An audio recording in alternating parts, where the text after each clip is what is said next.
Okay, welcome everyone to the City Council agenda of Tuesday, March the 21st. And this is also coincidentally the birthday of City Councillor Mona Patel. So happy birthday, Mona Patel.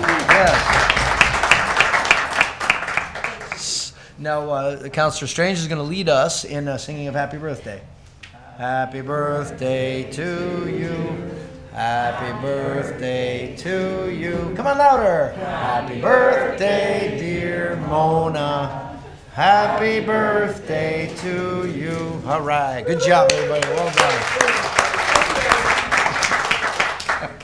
A spring baby. A spring baby. Yeah, nice sunny spring day, too. So, ladies and gentlemen, and everybody at home, welcome. Pardon me? I think so. I'm pretty sure, yeah. So I'd like to call to order. First order of business is the singing of O Canada. Is our singer here for O Canada? Where? Oh, there, she's at the front. Hey, how are you, honey? Come to the microphone if you would. Pick her microphone. Is the mic on, do we know? Make sure, yes it is. Thank you for that. And let me introduce you first if I could. I'm going to introduce our singer and then we'll ask everyone to stand in just a moment. So our singer, Althea Timon. Do I have it right? Yes. Okay, good. Whew. Althea started singing when she was a toddler.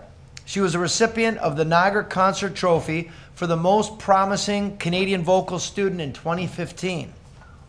At the age of 8, Althea was the grand champion of Fort Erie's Festival's Got Talent youth category. She's excelled in numerous other competitions and has performed at school, church, and countless other social activities. Althea has had major roles in theater performances including, and recently having played Matilda in the Linus Hand production. Althea plays piano, ukulele, bass, and electric guitar, and today she'll be singing the national anthem. So folks, I ask you to stand and please welcome Althea Timon as she sings O Canada. Whenever you're ready. Oh, Canada, our home and native land, true patriot love in all of us command. With glowing hearts we see thee rise, the true north, strong and free. From far and wide, O Canada, we stand on guard for thee.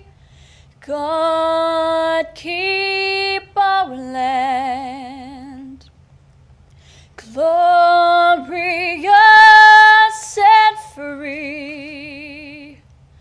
Oh, Canada, we stand on guard for thee.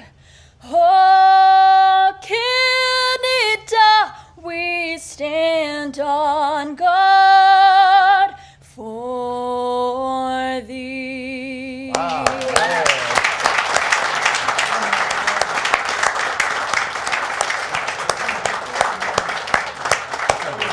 Oh, yeah, you didn't actually sing that. That was incredible. I want to start by apologizing. You should have sang Happy Birthday, not Mike. Yeah, that was 12 out of 10. Outstanding. You definitely have a future with that voice. Incredible. So on behalf of all of us, all the residents, we want to say congratulations. You have a real gift. God bless. Thank you. Thank you. All right, well done. Wow. I got goosebumps. And we'll just take one more moment, folks, where we do our Land Acknowledgement and Traditional Indigenous meeting opening. And I'd like to invite Chief R. Stacey Laforme, Chief of the Mississaugas of the Credit, to share his testimony as we acknowledge and thank the Indigenous peoples who were stewards of this land for a millennia before us. So draw your attention to the screens. I need Chief R. Stacey Laforme, Mississaugas of the Credit. I'd like to acknowledge the Creator, the world around us, and our place within it. I acknowledge the many nations that walked this land in the past, the many nations that walk it today, and welcome you to the treaty lands of the Mississaugas of Anishinaabe Bay. The treaties with the Mississaugas are the Niagara Treaty of 1781 and the Between the Lakes Treaty of 1792.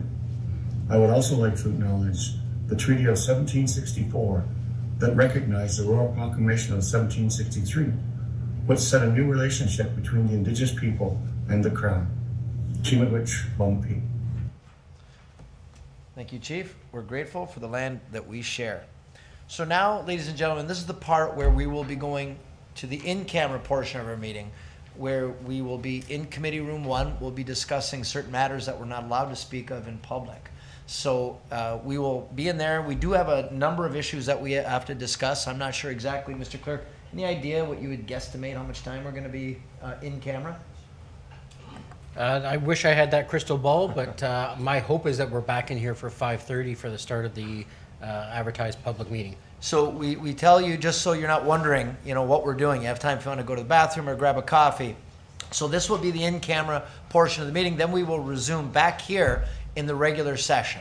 So now looking for a motion to go in camera. Moved by birthday girl, Councillor Patel, seconded by Councillor Strange, who sang the happy birthday.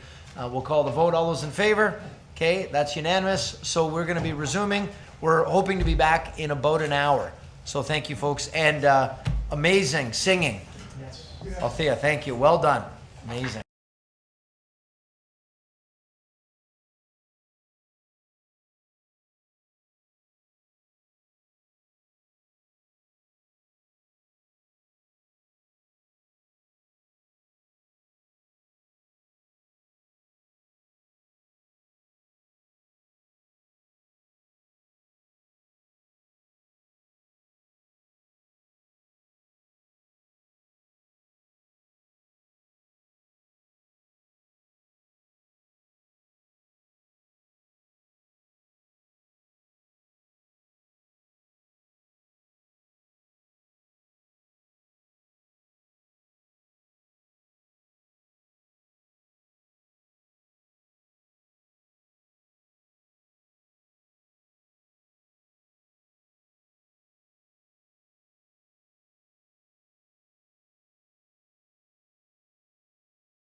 Okay, welcome back. We've concluded, actually we had to suspend our in-camera meeting. We ran out of time. After this meeting, we're gonna have to go back in camera and we'll continue. So now we're back to open council and we will resume from where we left off. So first order of business is the adoption of our minutes from the February 28th meeting. Motion. Yeah, we don't, we sang happy birthday. We won't do that again. Motion by Councillor Pietrangelo, second by Councillor Thompson, that we approve the council minutes of February the 28th. All those in favor? Okay, and that's unanimous. Thank you for that. Are there any disclosures of a pecuniary interest? Councillor Lococo and then Thompson. Thank you, Mr. Mayor. Disclosure 8.4 OPA number 147 regarding the employment lands, but only regarding the Victoria Avenue and Bridge Street. I live around there, but I will speak to the rest of the report. Okay, thank you for that. Councillor Thompson. Yes, I got 2 emails today, and as a result, I have to Declare conflict. declare conflict because the patios. Okay, thank you. So we've got that for the Center Street BIA notice of motion. Next up, we've got Councillor Nieuwesteeg. Yes, I have a conflict in 9.1L 2023-06. This issue deals with Chippewa Creek Road, and I own property in the vicinity of Chippewa Creek Road. Thank you for that. We've got Councillor Pietrangelo. Thanks, Your Worship. MW 2023-08 deals with infrastructure improvements. Bylaw 2023-24 deals with the bigger road expansion. Under 11.4 communications, urban boundary expansion. And PPD 2023-15 deals with OPA 147. And all of these, my family owns land that can be affected. And also F 2023-11, Your Worship, the Wastewater Policy Amendments. It just deals with changes for landowners that have tenants. And I own a property that has a tenant. I'll give this to the clerk. Thank you for that. So anyone with disclosures of a pecuniary interest, fill out your forms, hand them in to the clerk, or you can email them to them so they're in writing. Councillor Campbell. Yes, I've already handed my report in. Number 8.9, the water, wastewater. I also have a tenant that would be included in this. Okay, so you have a conflict as well on the water wastewater. Got it. Okay, so Mr. Clerk, we've got all the pecuniary interest. Okay, so moving along to everyone's favorite part of the meeting is the mayor's reports and announcements. First off, we start off with obituaries. We offer our condolences for Iona Morocco, the mother of retired employee John Morocco, and mother-in-law to Regional Councillor Joyce Morocco. We offer our condolences on the loss of Benjamin Flagg, father of Reverend Isaac Flagg of our Niagara Falls Fire Department. He is our chaplain. We mentioned and sang earlier today, we won't give you the punishment of doing it again. Councillor Patel, her birthday is today, so she's a spring baby. Happy birthday. And also to Matt Bilodeau, our Senior Manager of Transportation Services. His birthday was on the 7th of March. Brunch, bid, and bowl in support of Women's Place. We'll draw your attention to the screen. And I was joined that day by Councillors Victor Pietrangelo, Mike Strange, Mona Patel, and Ruth-Ann Nieuwesteeg as we're supporting the renaming. And now the Women's Place will be known as Birchway Niagara. So we were at Club Italia that day offering our support. I was also joined by Councillor Patel at the Spark Demo Day. Spark, of course, is the City of Niagara Falls incubator. And I believe we have a picture of that as well. I'm not sure if it's, oh, there we go. So there we are, joined by our MP, Tony Baldinelli, and Regional Councillor Fred Davies, and of course our Chair of the Niagara Parks Commission, and former Mayor of Waynfleet, April Jeffs. So thank you to all of you for being there. Also, a few of us got a little bit dirty 2 days ago. We were at the temple for Holy, celebrating Holy, and and holy moly, we got covered up pretty good. So I got most of the paint out, I think. So thank you. This is a celebration of our Hindu friends. They celebrate spring and new beginnings, and they do that by throwing colored paint on you.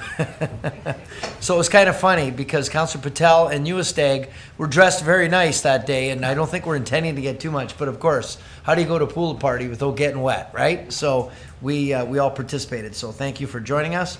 And also we had flag raising event for the National Day of Bulgaria. I was joined by Councillor Tony Baldinelli and Councillor Mona Patel as well, as we were raising the flags for Bulgaria's Independence Day out front of City Hall at Rosberg Park. And coming up, wish everyone a happy Easter. It'll be Monday, April the 10th, before our next meeting, which will be Tuesday, April the 18th. So that concludes the mayor's announcements. So I'm sorry it wasn't longer, but that's all I've got, Mr. CAO.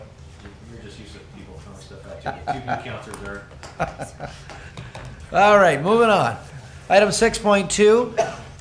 Do we have resident David Rupe here? Is David Rupe? Okay, great. So, oh, there we are.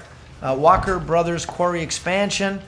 David is looking to address concerns regarding the Walker Brothers Quarry expansion. Mr. Clerk, did you want to open up this part of the meeting? Yeah, I just wanted to point out that we have skipped 6.1, which was intentional because that resident was not able to make this evening's presentation. So 6.2, as the mayor has introduced, we do have resident David Rupe here to speak on behalf of himself and some others that have been signed in a petition that is also included on tonight's agenda, and it looks like they all live within the Fernwood subdivision area. So I'll just remind the speaker that we do have 5 minutes for you to speak, and if you'll address your concerns through to the mayor. Thank you. Thank Okay. you, welcome. Welcome. Good evening, Mr. Mayor, city councilors. I don't think we have anyone from Region Council tonight. No, I don't see any tonight from the region, no? Can everyone hear me okay? Okay. Bill, thanks very much for arranging or facilitating my appearance tonight. Wayne, it's been a long time since we've worked together. You're still looking well, that's great. Thank you. Mona, you probably don't remember me. I was one of the 20,000 homes that you knocked on during your campaign. I mentioned to you as you were leaving that you had my vote, and you did get my vote. So congratulations on the election. We better reset the clock, Mr. Clerk. He used his first minute saying hello. So my name's David Rupe. I'm a professional engineer.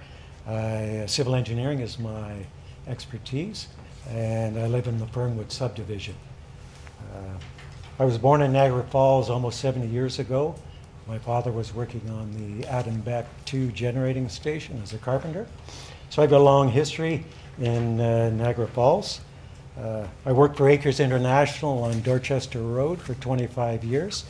Then I became a good neighbor of yours and moved into the Hatch building when Acres was acquired by Hatch. So yeah, I think we've been a good neighbor. I considered retirement a few years ago, but 2 other consultants approached me. They wanted to take advantage of my expertise, so I finished my career with S&C Lavalin last August, and I've been requested to appear as an expert witness for the Federal Department of Justice in a construction dispute next year. I just wanted to set the stage so you know who I am. I think I know who you are. I've had the opportunity to work overseas and across the country, in Canada, China 3 years, Ghana 2 years, Iran, Thailand, various places. Throughout my career, I've seen firsthand the impacts of quarries when they're not situated in an appropriate location. Walker Brothers and the ministry have set a deadline of April 3rd to receive comments, questions, and objections to the planned quarry location. Niagara Falls has endured approximately 3 years of a COVID pandemic, which has reduced social contact and to a certain extent still does. So doctors today still had to wear a mask. Significant proportion of residents do not use the internet, Facebook, or other social media. How are they being made aware of the proposed city planning? Many residents, as I'm sure some of the council members do, head off to warmer climates in the winter, or particularly during March break or other periods. Niagara Falls businesses, to a certain extent, close up shop in the winter to ensure readiness for the busy summer tourist traffic. Residents have not had the opportunity to review the JART and peer review reports. The JART report has not been finalized, and the peer review findings have not been issued to the public yet. For these reasons, and as agreed by over 90% of the residents who were available, the April 3rd date is not a realistic date to ensure that the residents have time to analyze all of the information, including JART and the peer review reports, let alone the technical documents put forward by the applicant. I have submitted a petition, which is attached to the agenda, with over 250 signatures of residences and businesses, which request that the city support our request to extend the date by 3 months. I understand that City Council cannot change the date, but please support, as our elected representatives, by contacting Walker Brothers and the ministry to request a deferral to the date. If the City Council doesn't feel that's appropriate, then I would request that individual councillors can take the same action in this regard as a citizen of Niagara Falls.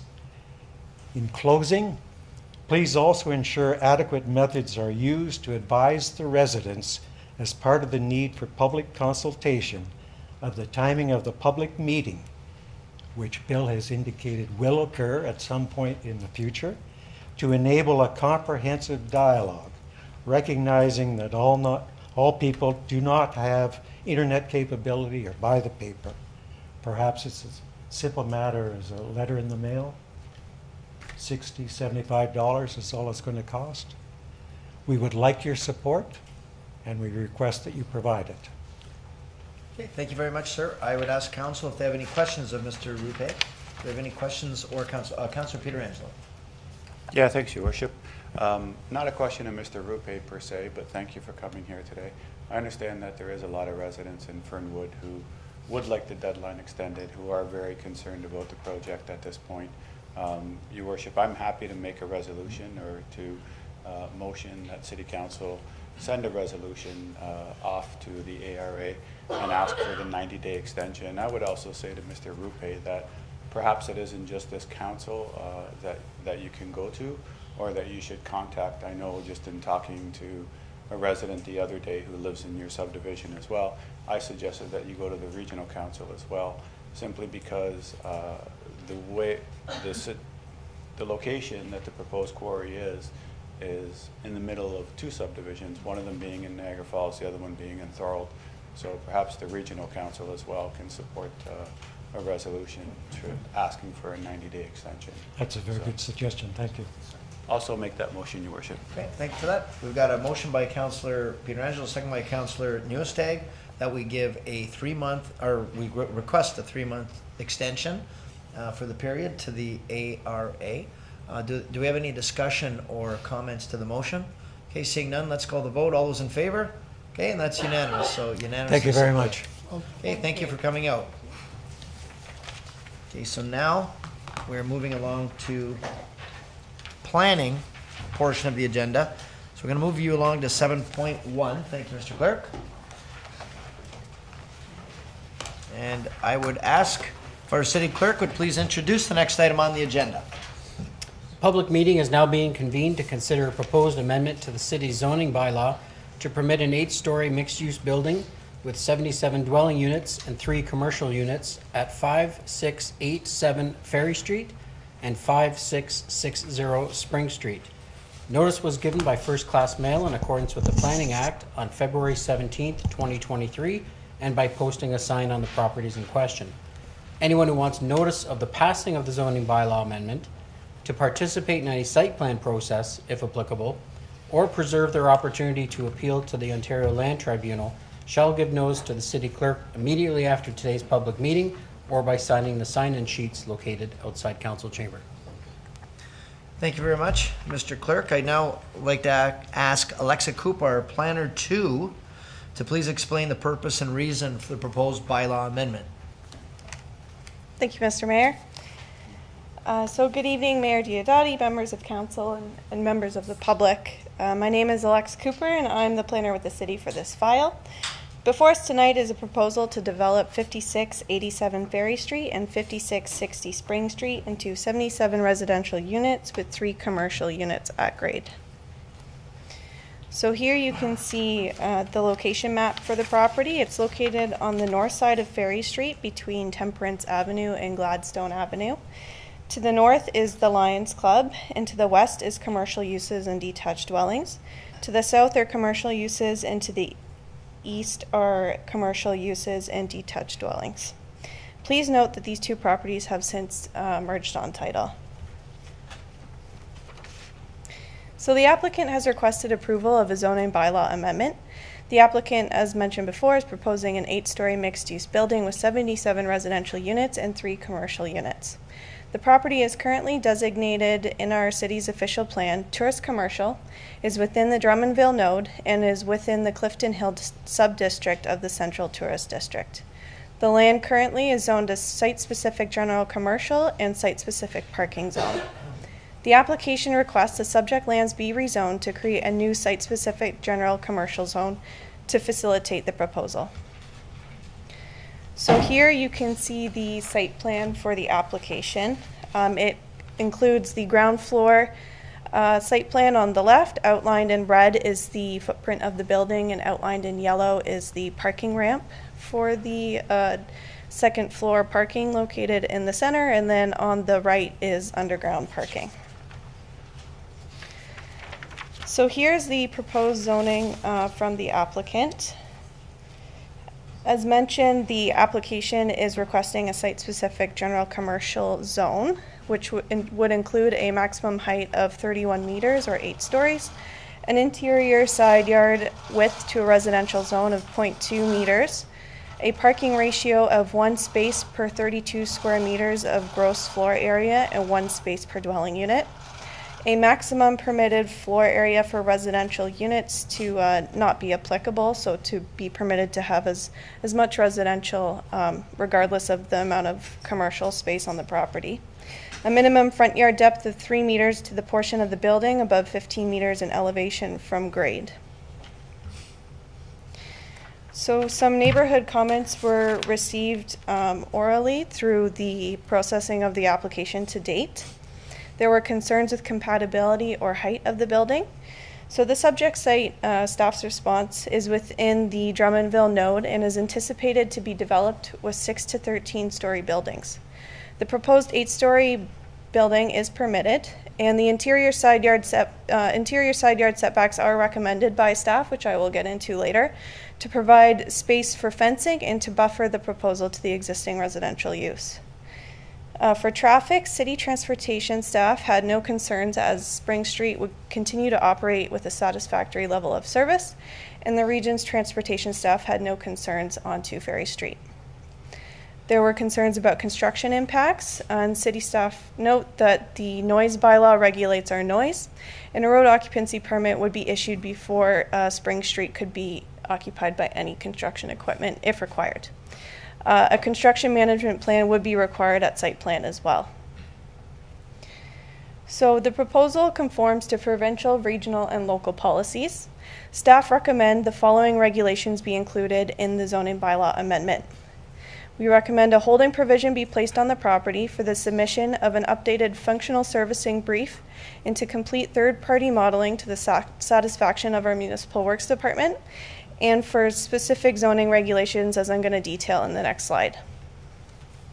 So those specific zoning regulations are to provide a 1-meter high fence abutting the front yard of the neighboring residential use, which you can see here in light green. A minimum 2-meter high fence abutting the remainder of that interior side yard, so you can see that in the darker green along here. We are also recommending interior side width to a residential zone of 0.4 meters for the parking ramp, whereas 0.2 was requested. This is to ensure that there is enough room to install a fence along the property line. We are also recommending that interior side yard width to a residential zone to the northerly property line here be 12.5 meters, and this is what's currently present, but we are just including this in the amendment to ensure that this setback is maintained. We are also recommending that the maximum height be 26 meters to the top of the 8th floor roof. And then in the amending bylaw, the roof feature above that, which goes from about 26 to 31 meters, would be captured as part of the amending bylaw. So staff recommend that council approve the proposed zoning bylaw amendment as modified in the report on tonight's agenda, subject to the holding provision for the submission of an updated functional servicing brief and to complete third-party modeling to the satisfaction of municipal works. Thanks. Thank you very much. Ms. Cooper, do we have any questions of council? Yes, Councillor Lococo. Thank you, Mr. Mayor. Thank you, Ms. Cooper, for your presentation, and through the mayor, I'm very glad to see recommendation number 2 about the holding provision for the sanitary sewers. So that's really good, because quite often our residents will say that that development can't be handled by the sanitary sewers, so I'm really happy about that. But I do have a question. There's going to be a big development across the street that we've approved, the old Continental Inn. Will that also affect the sanitary requirements, or will they have a holding provision as well? I know it's a separate development, but it's right across the street. So Eric, feel free to cut in if you have any further information or. Mr. Nicol? Yeah, thank you. Through you, Mr. Mayor.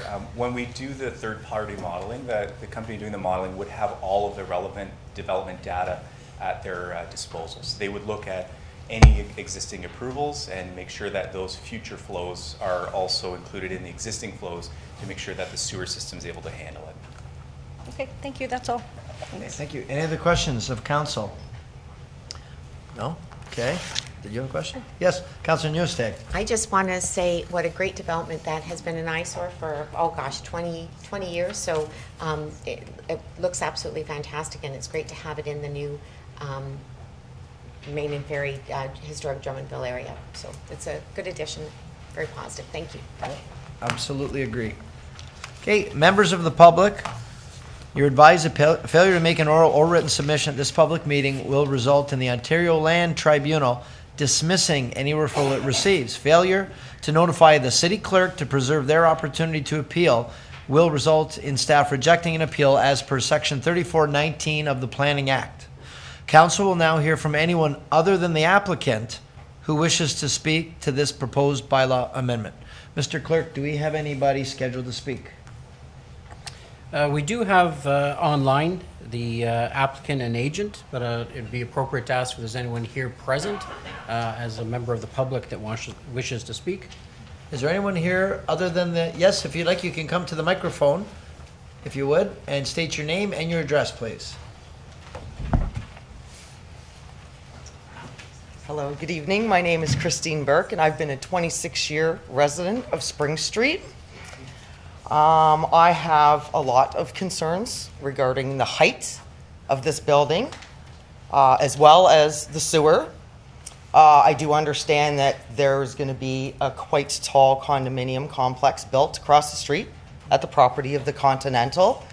I have in front of me signatures of 16 other residents in my area that oppose this development, and the reasons stated were, give me 1 second, I'll run back and get it.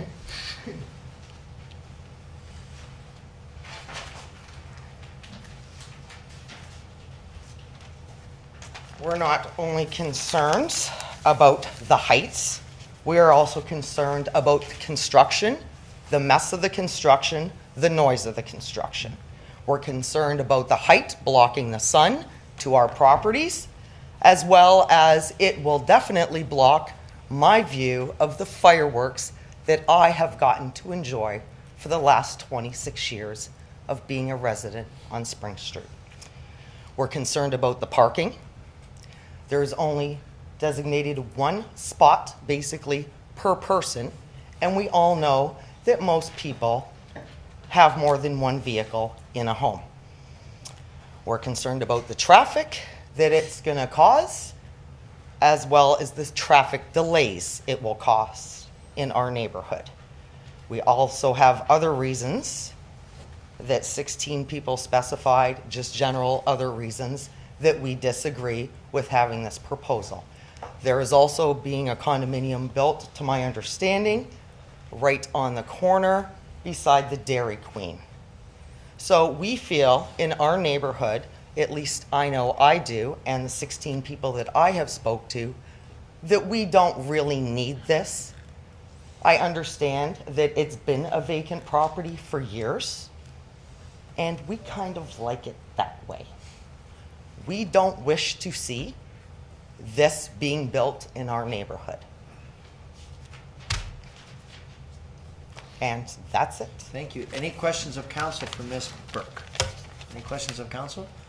No? Okay, so we appreciate your comments. We do have the applicant who will be coming up next who can address some of these concerns that you brought forward. All right. Thank you very much Okay, for your time. Thank you very much. Do we have anyone else here other than the applicant who wishes to address council? Okay, seeing none, then I would now ask that the applicant or his or her representative come forward. Yes, through the mayor, we do have connected on Zoom Mr. Giuseppe Colosimo as an agent slash applicant for this property. Okay, will they be come up on the screen? Yep, sure, yeah. We'll bring them up on the screen. Hello, Mr. Colosimo, can you hear me? Okay, you're muted, so I don't know if, it's not showing muted, but you're coming through muted.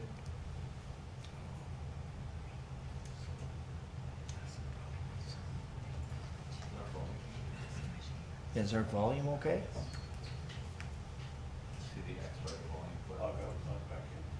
No, I think there's, like you said, there's an X by the volume on the screen.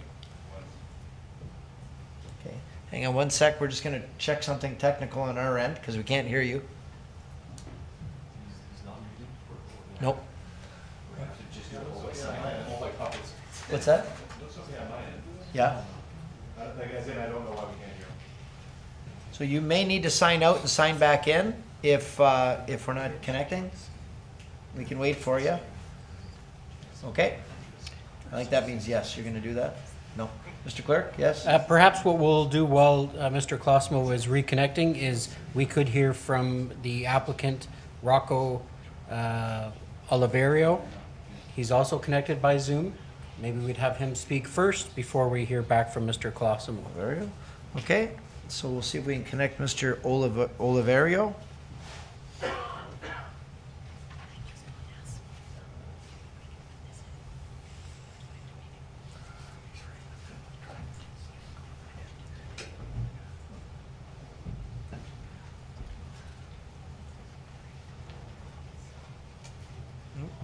Mr. Clausen. Hello. Oh, there we go. Can you guys hear me now? We do. Okay, so we've got Mr. Colosimo. We can hear you fine. So the floor is yours. Thank you very much. I am new to this. I'm the newly appointed architect and designer. Our agent unfortunately had some health issue. He could not come, but I'll be happy to answer any questions and concerns, any explanations in terms of the design and what's planned. Would you like me to answer as much as I can from Ms. Christine concerns? Yes, that'd be great. If you could address Ms. Burke's concerns, that would be a great start. Please. Absolutely. And first of all, it is it's a great location that is being left undeveloped, as you guys know, for many years. There is a big need for residential units in Niagara Falls and the surrounding neighborhoods. So the units that we are providing there, they're condos, 77 condos. So each one will be having their own parking, and they're mostly 1 and 2 bedrooms. There is no 3 bedrooms. So your concern, I understand, of people having multiple cars doesn't really doesn't really apply. So we do provide the zoning requirement for the number of parking. Construction noise, you might be happy to hear that the majority of the building will be prefab by a local company, Amico. So we'll be using panelized system for exterior walls, a lot of the interior walls. So construction will be really limited. The client also wants to expedite the process and really have in the ground and built on a fast track process. This means that your typical 18 months construction can be reduced all the way to 10 months. And we're looking even more reduction, especially given the prefab status of the majority of the building. You will have very little noise and construction based on what's around. I understand your concern in terms of views and shadows, and if we'll be helpful, we'll be happy to provide shadow studies that will demonstrate actually the minimal impact. The design has been updated, the exterior especially, since the submission, and we do allow for materials that they are not reflective materials, so you will not get heat island effect, which is very positive. There is also going to be low glare glazing system that will definitely reduce the light pollution from the building, almost eliminating it.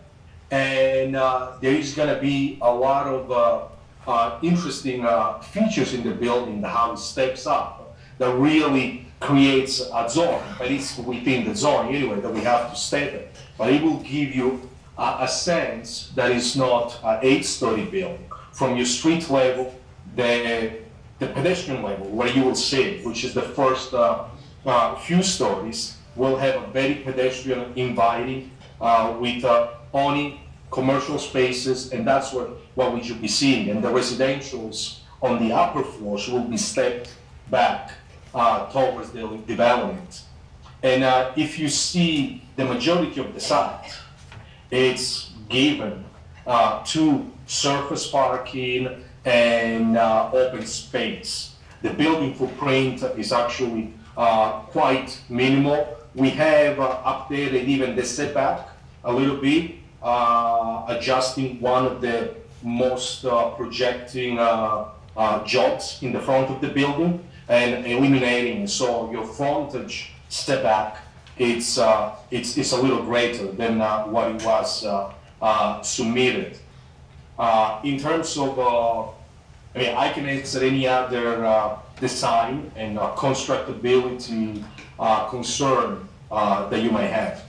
And what about the only other one I didn't hear you maybe you mentioned it was sewers. I don't know if I'm assuming, I don't know if that'd be our guys that would comment on that, or if you have comment, Mr. Nicol, what do you suggest? Well, through you, Mr. Mayor, we can hear from the applicant, but what we require at this stage is the applicant will pay for a third party to do a model of the sewers. So they'll look at the flows coming out of the building and if the size of the sewer on street is large enough to handle that capacity. If it's not, there'll be a requirement for them to upsize it in order to service their property. And we won't lift the holding provision until the sewers are adequate or there's a plan and financials in place adequate to handle the sewers coming off that property. Got it. Okay, that's great. Do we have any questions of council for Mr. Colosimo? No? Okay, I think we're good. Thank you for that. Is there? Thank you very much. Thank you. And I know that we also had Mr. Oliverio, but is it necessary now that Mr. Colosimo has spoken? Are we good? We're good? Yes? Yes, Mr. Clerk? He is connected. I would just suggest if he wishes to speak, only if he had something new to offer besides what Mr. Colosimo has already spoken about. Yeah. Mr. Oliverio, can you hear me? I see he's unmuted, but I don't hear him. And the camera's off too. Yeah, I know that he was just coming back from the doctor as well. And I'm gonna give him a quick call and put myself on mute, make sure it's okay. Yep. And just let us know if there's any need for him to address council. Will, appreciate it. Yeah.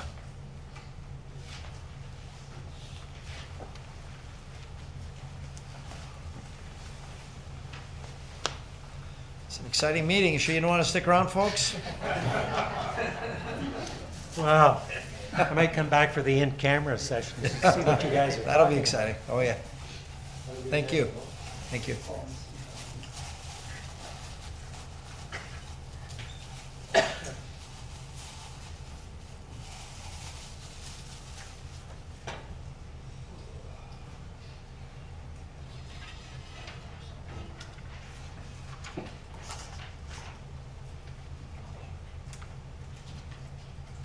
Can you guys hear me? Yeah, we hear you fine.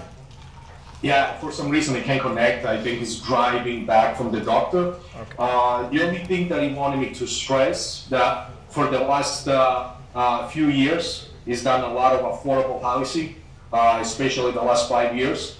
And this is, the last attempt or resort to do something on the side. So I would really love to get the approval. It is an enhancement for the community. I don't have to tell anybody that is in real estate. It's every time you put something that is nicer or more value, it adds just the only thing that is going to add this value to the adjacent properties. It's going to be a super exciting project, world-class project, and from both design and construction methodology. So I hope that if you have any questions, please feel free to reach out to either Rock or myself. Okay, that's great. Thank you very much. Thank you very much. If there's no further questions for Mr. Colosimo, I'm going to close the public meeting. So the public meeting with respect to the proposed zoning bylaw amendment is now concluded. What's the will of council? Looking for a motion from council. Okay, motion by Councillor Thompson that we move the report, seconded by Councillor Strange. Do we have any discussion to the motion? Okay, seeing none, I'll call the vote. All those in favor? Okay, and that's approved unanimously. So thank you, Mr. Colosimo. Appreciate you being online, and to Ms. Burke, appreciate it. And I'm sure we're going to have you involved in the site plan when they're actually constructed when the time comes, so you can be engaged. Thank you. Thank you very much. Okay, Mr. Clerk, we're going to move on to reports now, are we? Or no? Yeah, I would suggest we start in on our reports under items number 8, and perhaps just deal with items 8.1 through to and including 8.4. And then we may want to jump ahead to 14.1 after that and deal with the notice of motion, since I see there's a large number of people in the gallery that might be here for that. But if we start in at 8 through to 8.4, and then if council wishes, we could skip ahead. Okay, motion by Councillor Pietrangelo to move 8.1, which is the Sleep Cheap Charities monies. Did you want to speak to that at all, Councillor Pietrangelo? I know Dale Morton's in the room too. Yeah, not really, Your Worship. I mean, I think that there's I know Ray had done an article, which is nice, and then I think there's going to be one in Niagara this week. I mean, as always, it's the city's largest fundraiser. It's an absolute great event. It was great to see it get back on its feet this year. Yeah. Raised over $100,000 once again. Yeah. So we're back to those levels, and then it was really nice to see all the different charities that applied this year. We had a lot of new ones actually apply for money, so it's just great to see that there's people out there that are really trying to do good things, and it's nice to give them some money to help them on their way. So how much money have we raised now between that and the Wonderfalls? Wonderfalls? Yeah, Sleep Cheap's up to 2.4 million, I believe, and the Wonderfalls pass, I'd have to ask Dale, but we're probably somewhere around 300, I'd say, somewhere around there. Yeah, probably about 150,000. Okay. You're I'm close. including next year. Okay, that's great. Well done. And also 8.2, statement of 2022 remuneration and expenses of members of council and commissions. So we have a motion by Councillor Pietrangelo, second by Councillor Strange. Any discussion to the motion? Seeing none, we'll call the vote. All those in favor? Okay, that's unanimous. Thank you for that. 8.3, Southwest Niagara Falls Urban Boundary Expansion Infrastructure Improvements. Councillor Pietrangelo has a conflict, so we've got a report. Yes, Councillor Lococo? I have the conflict just with Victoria Bridge, but I'm staying for the rest of the. Okay, noted. Mr. Clerk, you've got that. So there are 5 recommendations put in front of you by our staff. So we're looking for some direction from council on this report. Maybe I'll ask just to kind of get you warmed up a little bit. Maybe we'll get staff to just kind of give a quick overview so you feel comfortable. So who would this be? Mr. Nicol. Mr. Nicol, can you help us warm it up a little bit? Yeah, thank you, Mr. Mayor. This report deals with a pretty urgent requirement to provide some servicing in the Bigger Road, Montrose Road, Lions Creek area, specifically for the new expansion of the urban boundary that was approved by the region late last year. If council recalls, earlier this year in the budget, we approved a significant amount of money for cost sharing, for services to support the hospital, and for some future growth around the areas that are being reconstructed by Niagara Region. What we didn't know at the time when we were designing that infrastructure is that the urban boundary was going to expand quite a significant area south and west of Lions Creek Road and Bigger Road. We felt as staff it was appropriate to try to incorporate a future servicing capacity, so oversizing of some new sewers to accommodate the entire growth area of this new urban boundary expansion now while that road is being reconstructed. Because if we didn't do it now, we would require that servicing to be constructed at a later date, impacting the road and also limiting the feasibility of the developments south of Bigger Road. So Council, the request is that we allow staff to negotiate a change work order with the contractor, Rank and Beam Consortium, who are under contract by the region for work under their contract at the unit rates for a new sewer extension that will allow servicing for that large urban boundary expansion. And the servicing would take place within the limits of the road reconstruction project. I'm happy to answer any other questions that might follow up from that. Thanks. So looking for a motion from council to move forward. Okay, motion by Councillor Strange, seconded by Councillor Campbell. Is there any discussion to the motion? Okay, yes, Councillor Lococo. Thank you, Mr. Mayor. I was opposed to the urban boundary expansion. I've talked to quite a few different people, some specific planners, and I give our staff.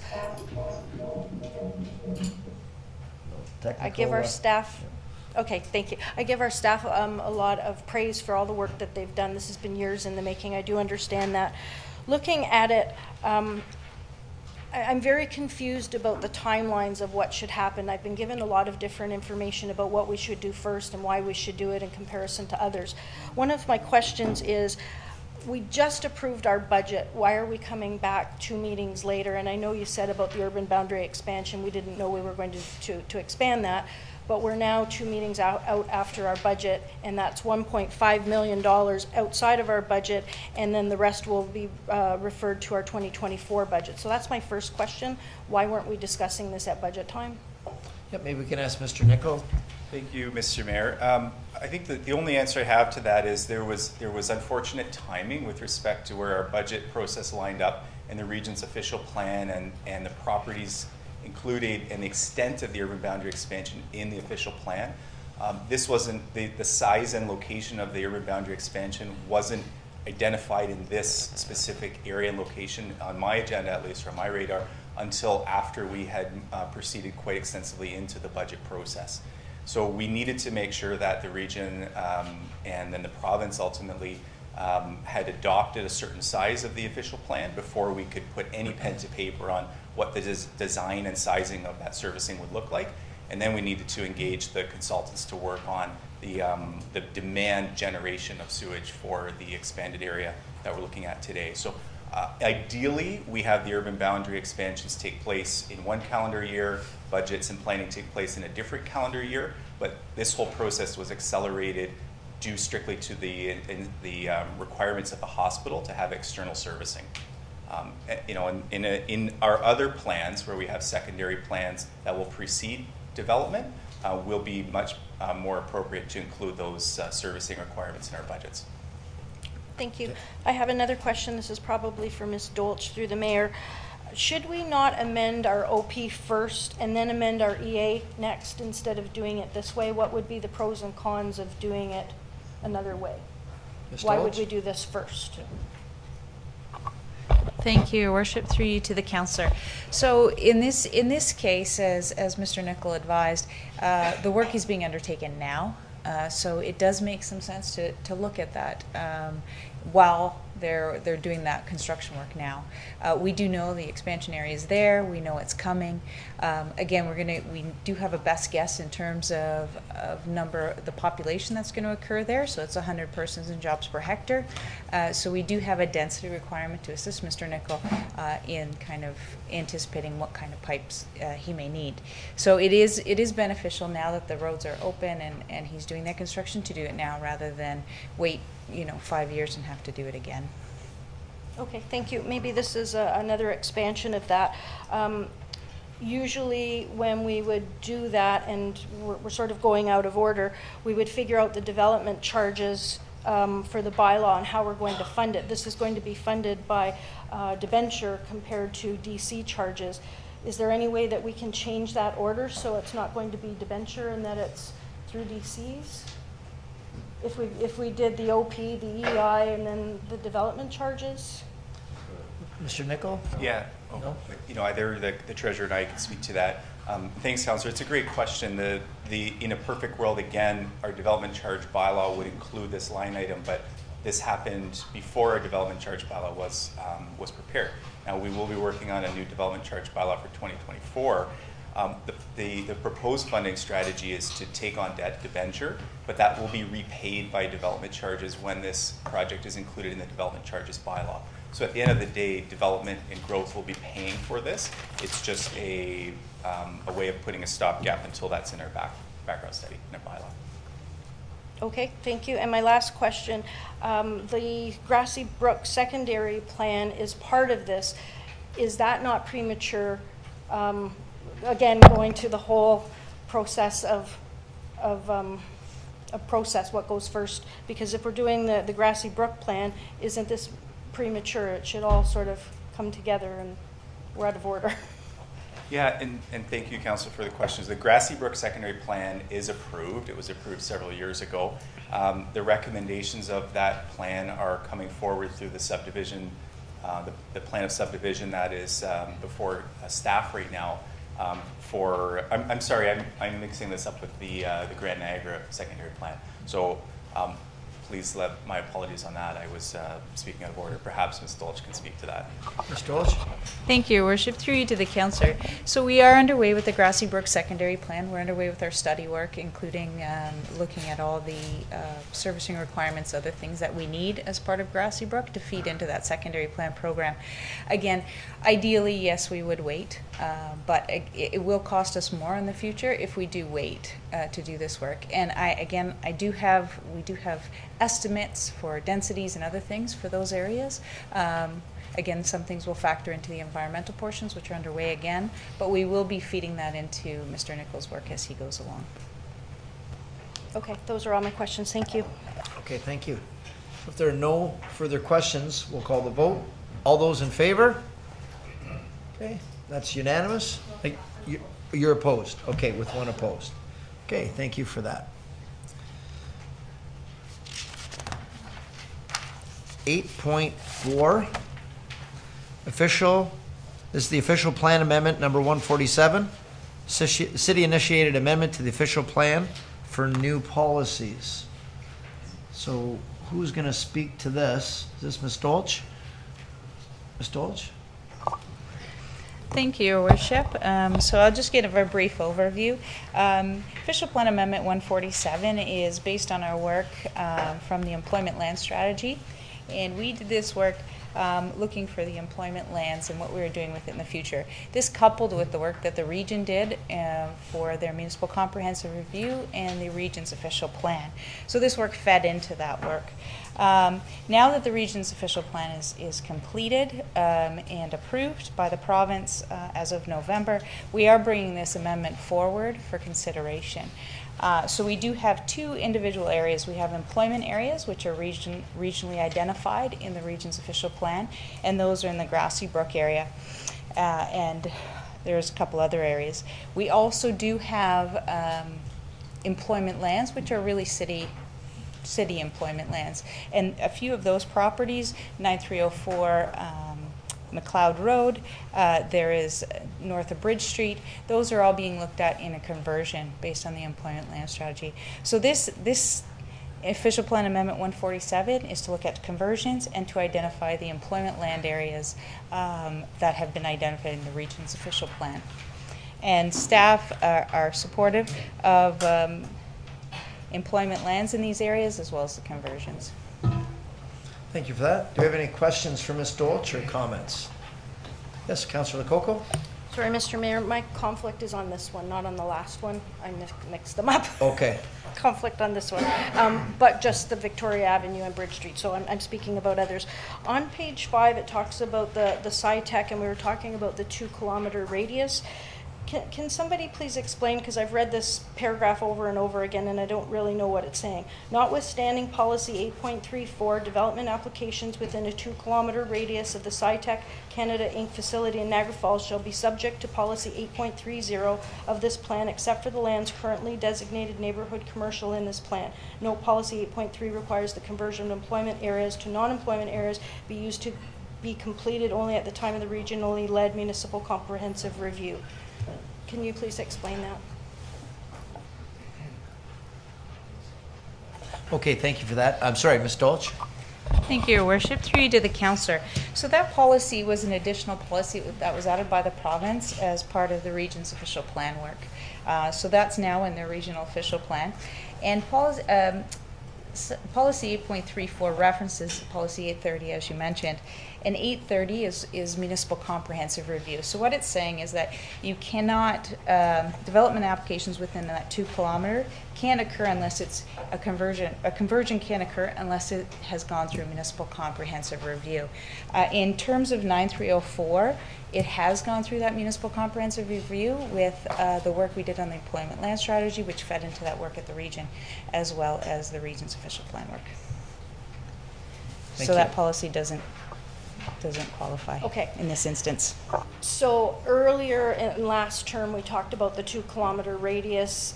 Some believe that we couldn't build within the 2-kilometer radius. Some believe that we could build in the 2-kilometer radius. So have we established that we cannot build residential in the 2-kilometer radius? Ms. Dolch? Thank you, Your Worship. Through you to the Councillor. So the 2-kilometer radius was a negotiated settlement through an Ontario Municipal Board hearing. In terms of the 2-kilometer radius and the justification for a 2-kilometer radius, there's nothing in the planning realm that we use for 2 kilometers. This is something that was built into an emergency management plan for notification purposes. So in terms of what planners use is the D6 guidelines, and that's separation distances to industrial facilities from residential, the sensitive land use.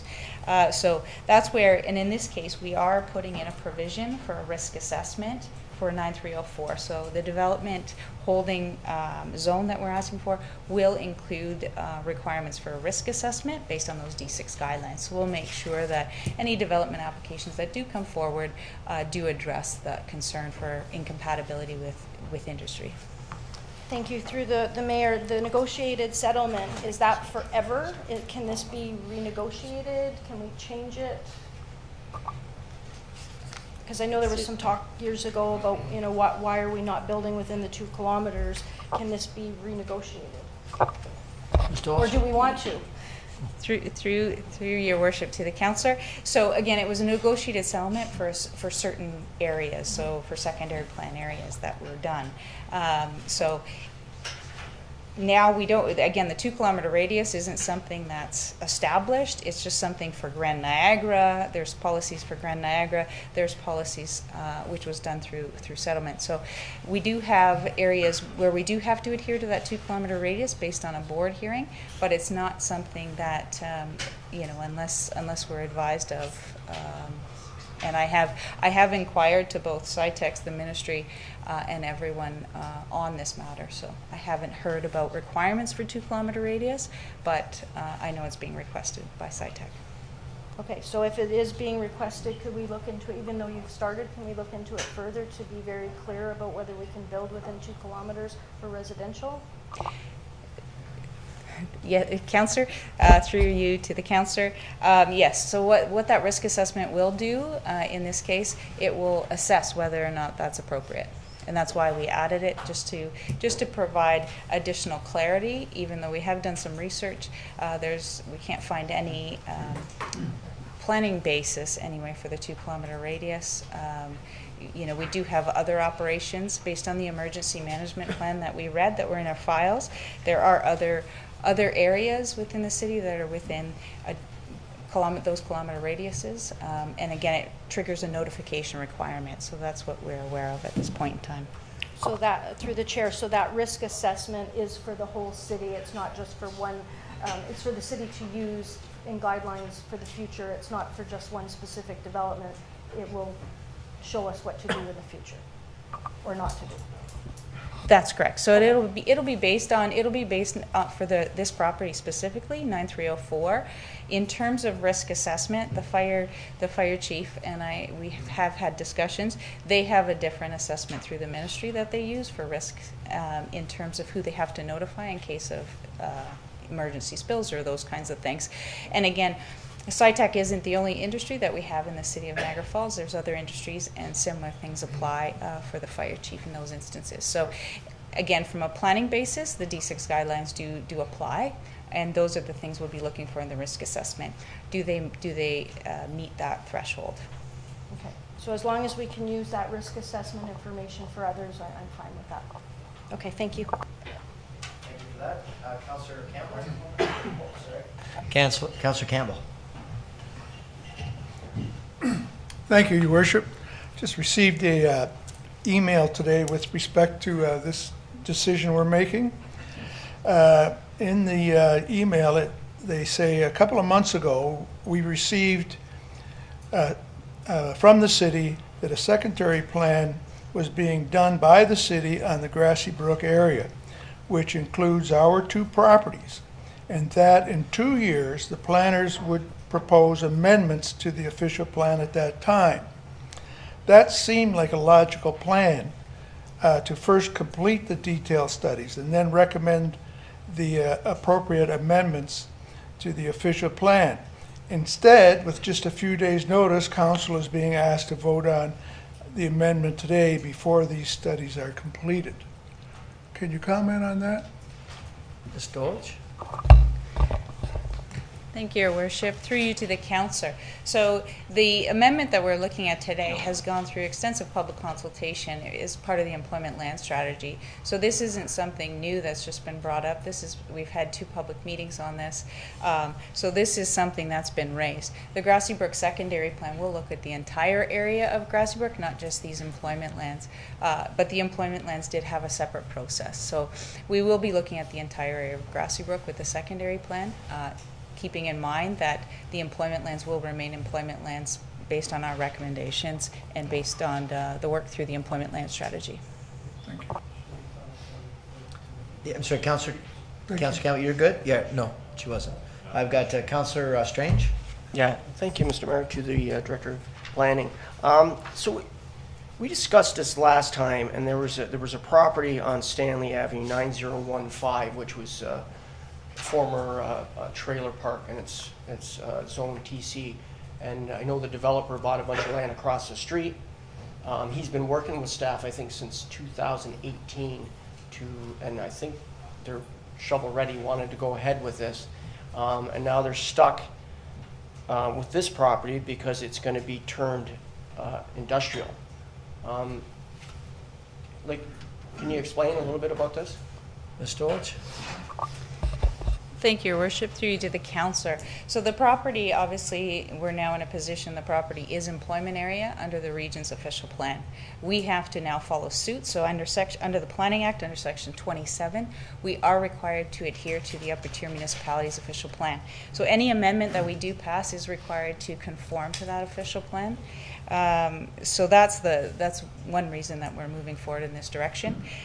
In terms of the development application, that is a separate process that is continuing to date. So we haven't brought that forward to council yet, but that's a separate application. But it's been going on for a number of years, I believe, right?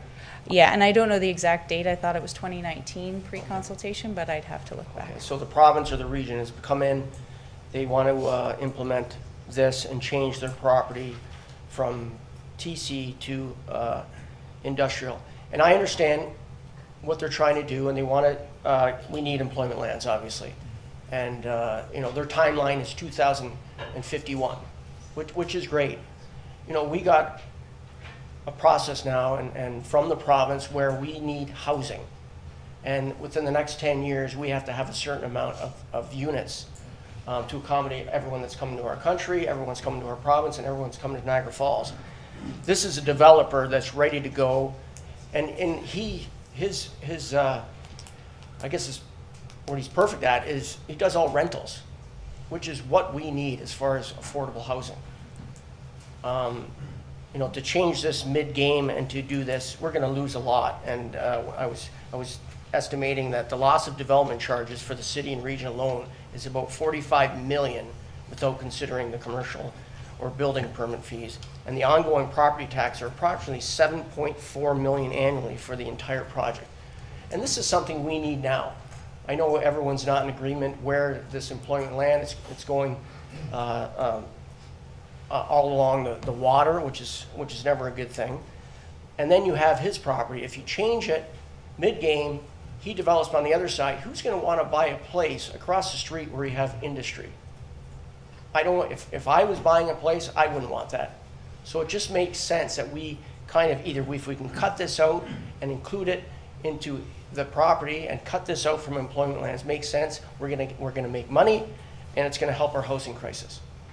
And I'm ready to make a motion when the meeting's over. Put it out. Might as well put it out if you can get a second. Yes, Mr. 2 or 3 speakers lined up. 2 or 3 speakers. You mean online? Okay. Okay. So we'll come back to you then if you want to hang on to that motion. Any other questions or comments of council? No. Oh yeah, Councillor Thompson. Yes. This is the strangest time I've ever seen in the last 45 years, where people are trying to develop, and we're talking about homeless and people who can't afford homes, and the person involved in this has, I think, 11,800 apartments in Ontario, and he has got this property, and it's a beautiful property for apartment and residential right on the river looking. Why would you even think about doing that for industry? I can't believe it. And this is going to be a difficult fight, but I think we can do it over a period of time. You got right there apartment overlooking the river, and you could have docks for the people for boats right there. This would be a #1 residential property, and I think we have to work hard. I remember years ago, I was working with Albert Calogero on Mountain Road, and we had a person here from the government with the environment area on the north of Mountain Road, and he had been working for 3 years on subdivision, and the guy come in, there's no development, and we fought it like hell, and now we got the best and development, Calogero Estates, and I think we're going to end up the same way with this here, and I think we're going to fight. How do you have a piece of property and somebody who is working on a development and spending lots of money, and all of a sudden somebody says, oh, you're going to be employment? I don't support that at all, and I'll second Strange's motion. Okay, for the two properties that we're dealing with, and the one at Bridge and Victoria. That's going to be, they've been working on an apartment there for at least a year, and I think the planning people are looking positively like that, and I support that too. Great. Well, we're going to come back to that motion in a few minutes here. We've got some speakers. Are they online, Mr. Clerk? I've got 3 people registered to speak. The first 2 are online. First is Jeffrey Drebin. After that, Nancy Smith. And then lastly, Mr. Rocky Vaca, who is present in the gallery. So if Jeffrey Drebin is online, we'd have him speak now. Okay. Mr. Drebin, oh, there you are. Okay, great. Yes, hi. Yes, thank you, Mr. Mayor, and thank you, council members, for allowing us the time to present our position. My name is Jeffrey Drebin, and I'm a director of the 2 companies that own 90 acres at 7047 Rexinger Road, bordering the QEW and the Welland River, and 110 acres at 5789 Lions Creek Road, bordering the Welland River and adjacent to the campground to the east of our property, which was just discussed. Any carve out, of that property away from our adjacent property obviously would not make sense, because it ought to be all, if you have adjacent property, you can't have industrial on one piece and residential or mixed use on the other piece. So I'm just going to continue reading this and give more comments about that in a second. Once again, with a few days' notice, the Niagara Falls planners are presenting to the council OPA 147 to vote on the conversion of our properties to employment lands. Even though the region approved this conversion, the city is not obliged to accept such a conversion. This is, according to our council, who's considered one of the experts from Galleys in the municipal affair market or area in Ontario. A couple of months ago, we received notice from the city that a secondary plan was being done by the city on the Grassy Brook area, which includes our 2 properties, that in 2 years the planners would propose an amendment. Instead, they have decided to go ahead with this amendment, even though it has been discussed. They decided to go ahead with this amendment, converting our lands to employment lands. Again, it's the same story, same situation where Councillor Thompson just brought up, which is that you have a developer here that's ready, working with a very large-scale developer as a partner, to develop mixed-use or residential land, which could include some employment features to it. And instead, again, we're being told this is now going to become employment land. The fact that the region approved it does not force the city to approve it as well. And so now with these few days' notice, we're having this vote take place today. I also want to mention that, though I don't represent them, the employment land amendment is opposed by all the landowners along Rexinger Road and Lions Creek Road, including in the Grassy Brook area, including ourselves. totally representing over 400 acres of land. Again, we don't represent the other acreages, we represent 200 acres. And they've all indicated for several years their plans or intention for mixed-use developments. How can the city planners continue to ignore the intentions and interest of these owners to supply substantial, critically needed housing for Niagara Falls?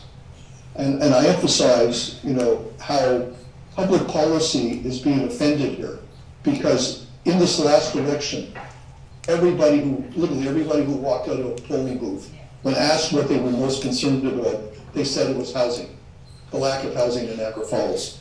And we're here to supply and fill that gap. And here we're all 400 acres areas, all being taken out of potential residential or mixed use, or even some employment features to it, and converted to employment land or industrial land. So we're asking for a deferral for at least, if not for the 2 years till the secondary plan is completed, at least for 3 or 4 months, while we prepare an excellent presentation with our development partner, our large development partner, which will be considered to be one of the best and finest developments in the area when it's presented. So we're asking that this vote be postponed until then, until we have a chance to present it to council in 3 or 4 months. Thank you very much, Mr. Mayor and council members, for hearing our request. And I'll just put one little aside. I've raised my family in the on the Lake Niagara Falls area over 25 years.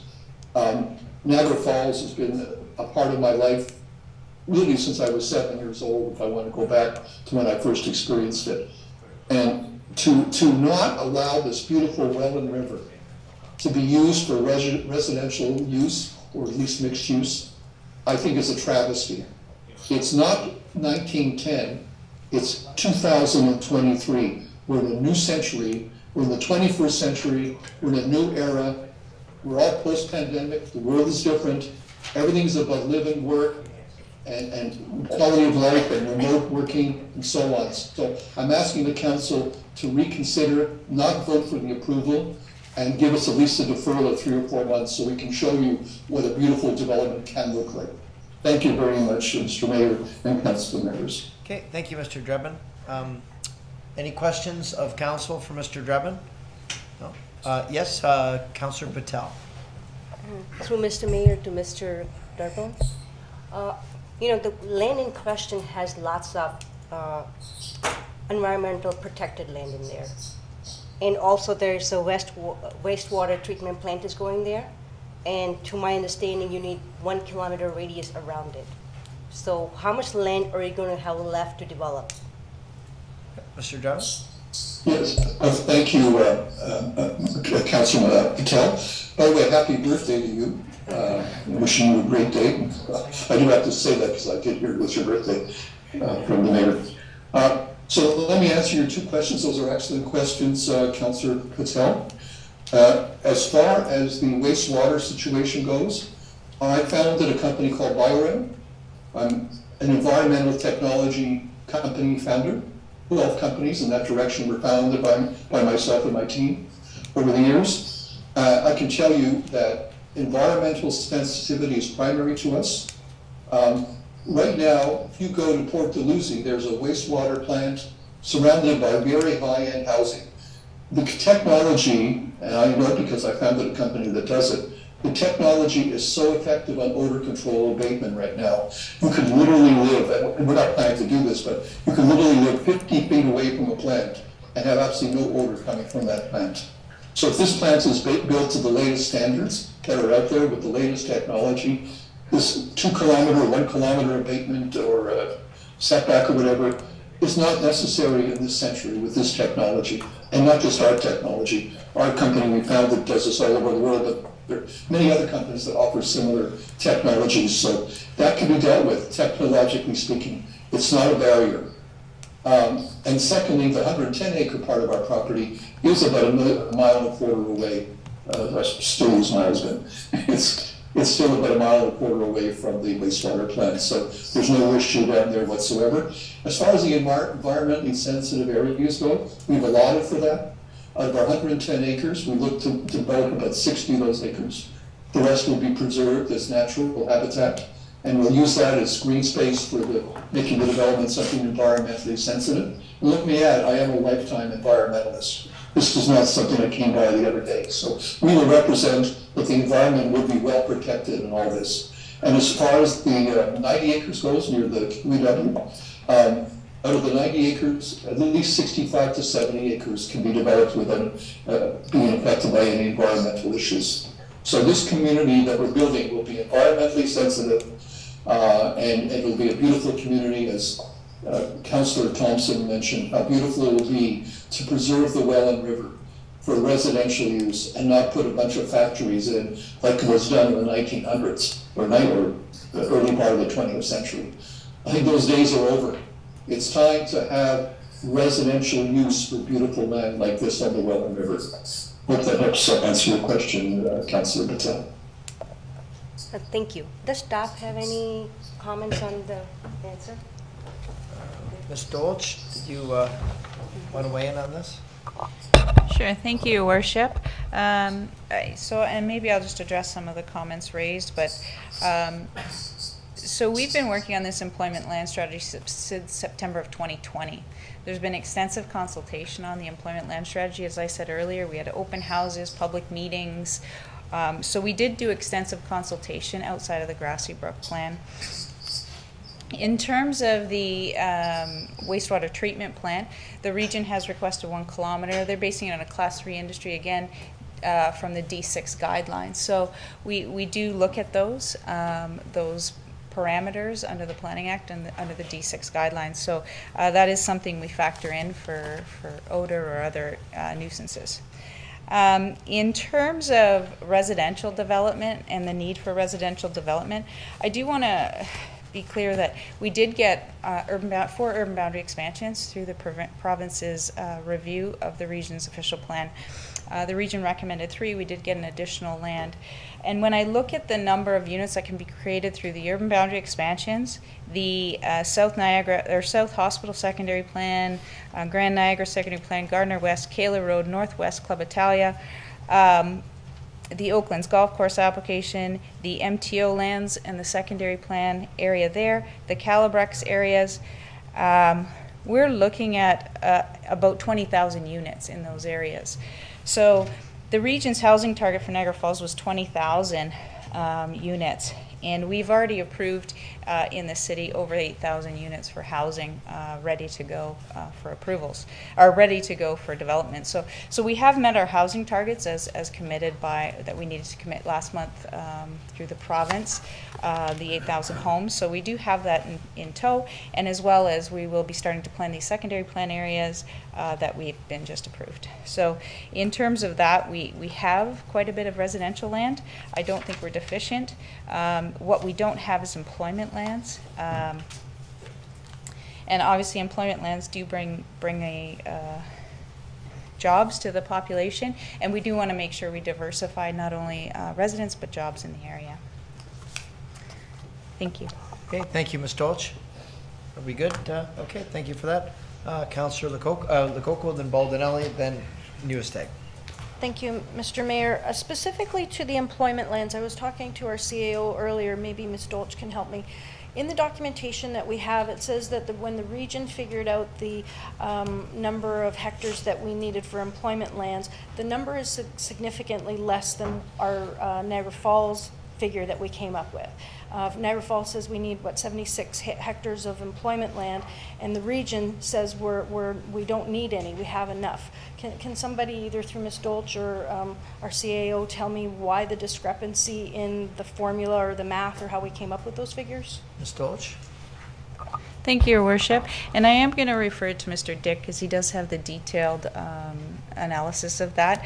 But I do want to mention that the land needs assessment that was done as part of this work was approved by the province. So the methodology that was done was accepted and approved, and the amount of employment lands that we did need was accepted. So it is final, that assessment, but I will have Mr. Dick provide additional commentary on the differences between ours and the regions.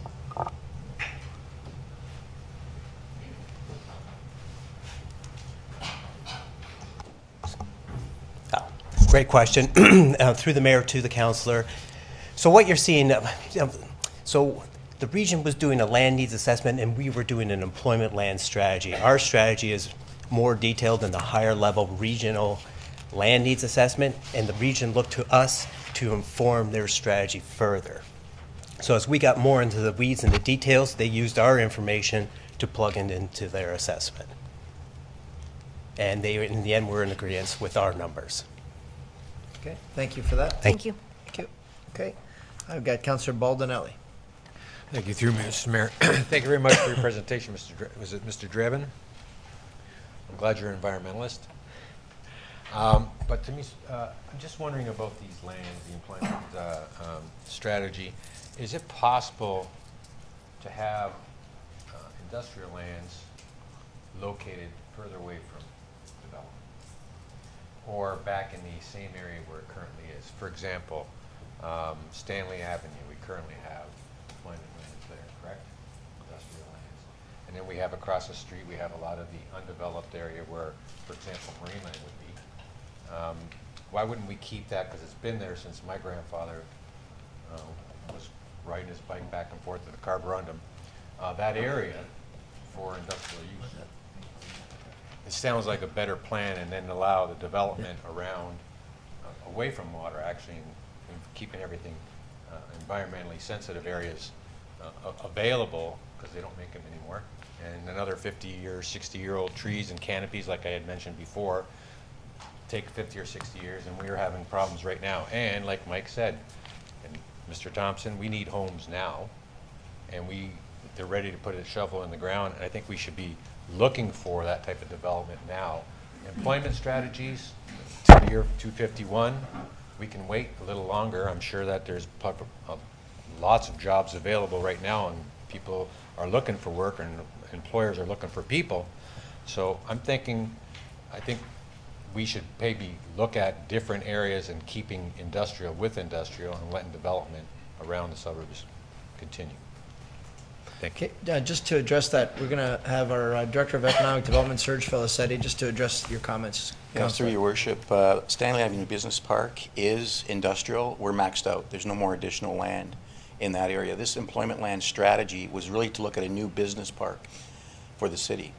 Our Montrose Business Park has been sold out, and we haven't been able to accommodate requests. We actually had a number this past year, 35 acres, 60 acres. We didn't have it. We didn't have a property, so we went to work with private sector owners. And unfortunately, what happened is they kept raising the price, and that opportunity went elsewhere. So we really need to control our own property. And that study, as Ms. Stoltz indicated, was a 2-year very in-depth analysis. We looked at every part of as much property as we could inside the urban boundary. We're looking for 200 acres. And this property that we were talking about is zoned industrial. And it's furthest away from residential. So that's why it's been selected, and it's right along the QE corridor, and it's along a major truck route. So that's why the consultants, after 2 years and some detailed analysis, identified that property. And it's not encumbered, and it's not near existing residential. So I think we just wanted to make that clear in terms of that's why we selected, or the consultants are looking at that property for industrial. Thank you for that. Councillor Nieuwesteeg. So there's been a lot of comments regarding the housing and all the good points for why that land should be looked at for housing. We understand the employment lands, we hear the need for the employment land, but the crux of the issue, so even if we were to deem this employment lands, if the city doesn't own it, it's a moot point anyway, because if the developer is not going to develop it as employment lands, it's almost a fallacy that we're adding something to employment land targets if they're not going to put industrial in that. So I'm a little confused as to having it declared employment if the developer is never going to use it as employment. So it's not solving anything. Okay, thank you. Thank you for that, Councillor. So now, next up, I've got Rocky Vaca is going to address Council, and then I'm going to take Councillor Strange's motion. So if Mr. Vaca, if you'd like to approach the mic.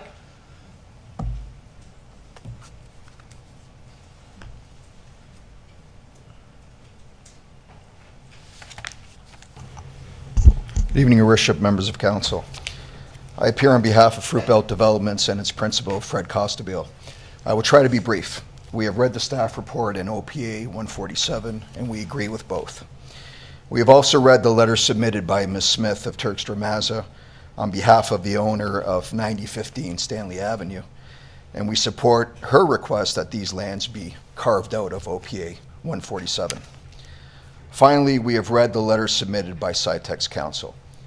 I wish to remind City Council that this is now the fourth kick at the can by SciTech in opposition to the conversion of my client's lands. The first kick at the can was August 2022 when it opposed this matter before City Council. Second kick at the can was before the region when the region considered and approved its new official plan. Third kick at the can was a request to the province that it modify the region's official plan to designate my client's lands as employment lands rather than non-employment, as was previously approved and endorsed by both the city and the region. In all cases, the city, the region, and the province said no to SciTech. Tonight is now the fourth kick at the can by SciTech. We are asking that the city again just say no. Now I must address certain statements in this latest letter by SciTech. SciTech is now alleging that the city cannot proceed with an employment conversion proposal within the 2-kilometer radius of SciTech, as it would be illegal. Their words, not mine. They're saying it would be illegal until the region completes a municipal comprehensive review. We vehemently disagree. The requirement for municipal comprehensive review to justify the conversion of my client's lands from employment lands to ultimately residential has already been addressed by the land needs assessment and municipal comprehensive review by the region and the employment land strategy by the city. Yet SciTech is now suggesting that none of this counts. Never happened. We have to start from scratch and repeat what has already been done, what's already been accepted, and what's already been approved by all levels of government. I understand that city staff is in agreement with our position that what you are being asked to do is legal, not illegal. In summary, I suggest you focus on the following facts. Our clients' lands were deemed to be not viable as employment lands and identified as the #1 parcel that ought to be converted through the studies completed to date. Our clients' lands are truly shovel-ready for residential development. Municipal services are right at the property line at a time where the city and the region are in desperate need of housing. And why are the services there? It's because you invested $20 million 15 years ago at Grand Niagara. That's why the services are there. Now's the time to plug into it. Our client is ready to immediately advance this application for rezoning and subdivision approval for 498 units, of which over 50%, in fact 54% to be exact, will be multi-residential and more affordable units, resulting in over $350 million in tax assessment. Our client has completed the necessary risk studies to justify residential development at this location in proximity to SciTech's operations. To date, and this is very important, and I hate repeating myself over and over, but I said this in August of last year, I'll say it again.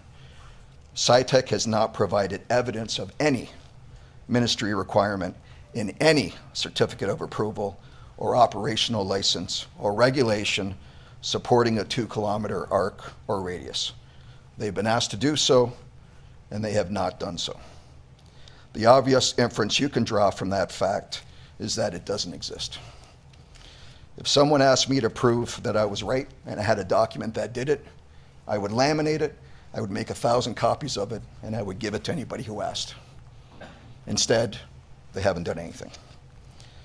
I fully expect that SciTech will take a 5th kick at the can and ultimately appeal the adoption of the OPA to the Ontario Land Tribunal, which will only delay the approval and construction of 498 new residential dwelling units that are shovel-ready.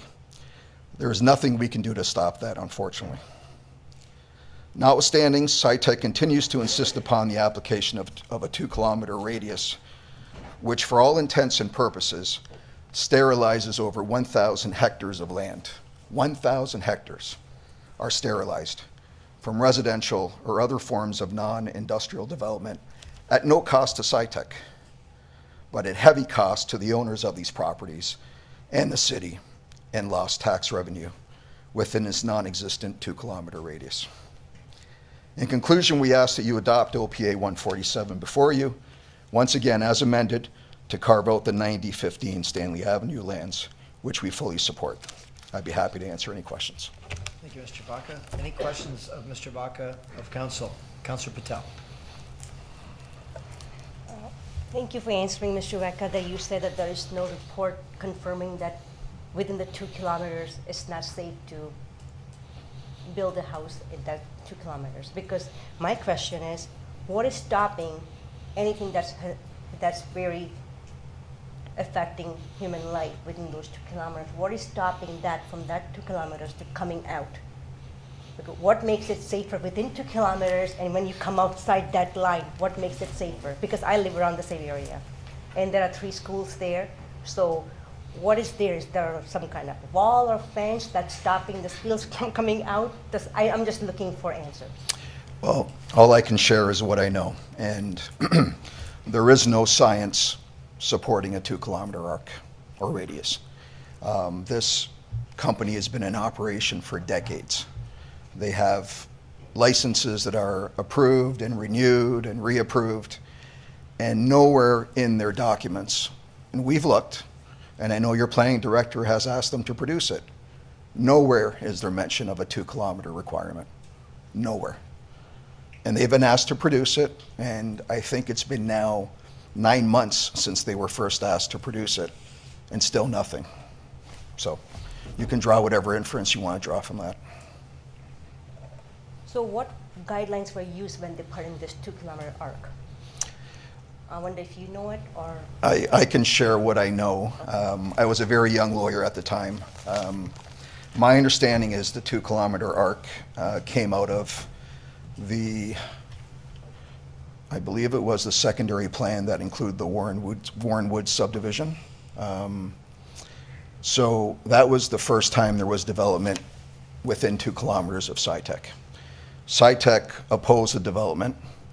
My understanding is that they basically said either give us 2 kilometers or we're going to appeal you.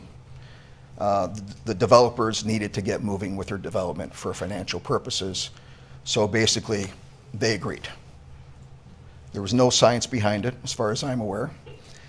Planning staff went along with it. You had 2 parties that agreed, so it made its way into the secondary plan.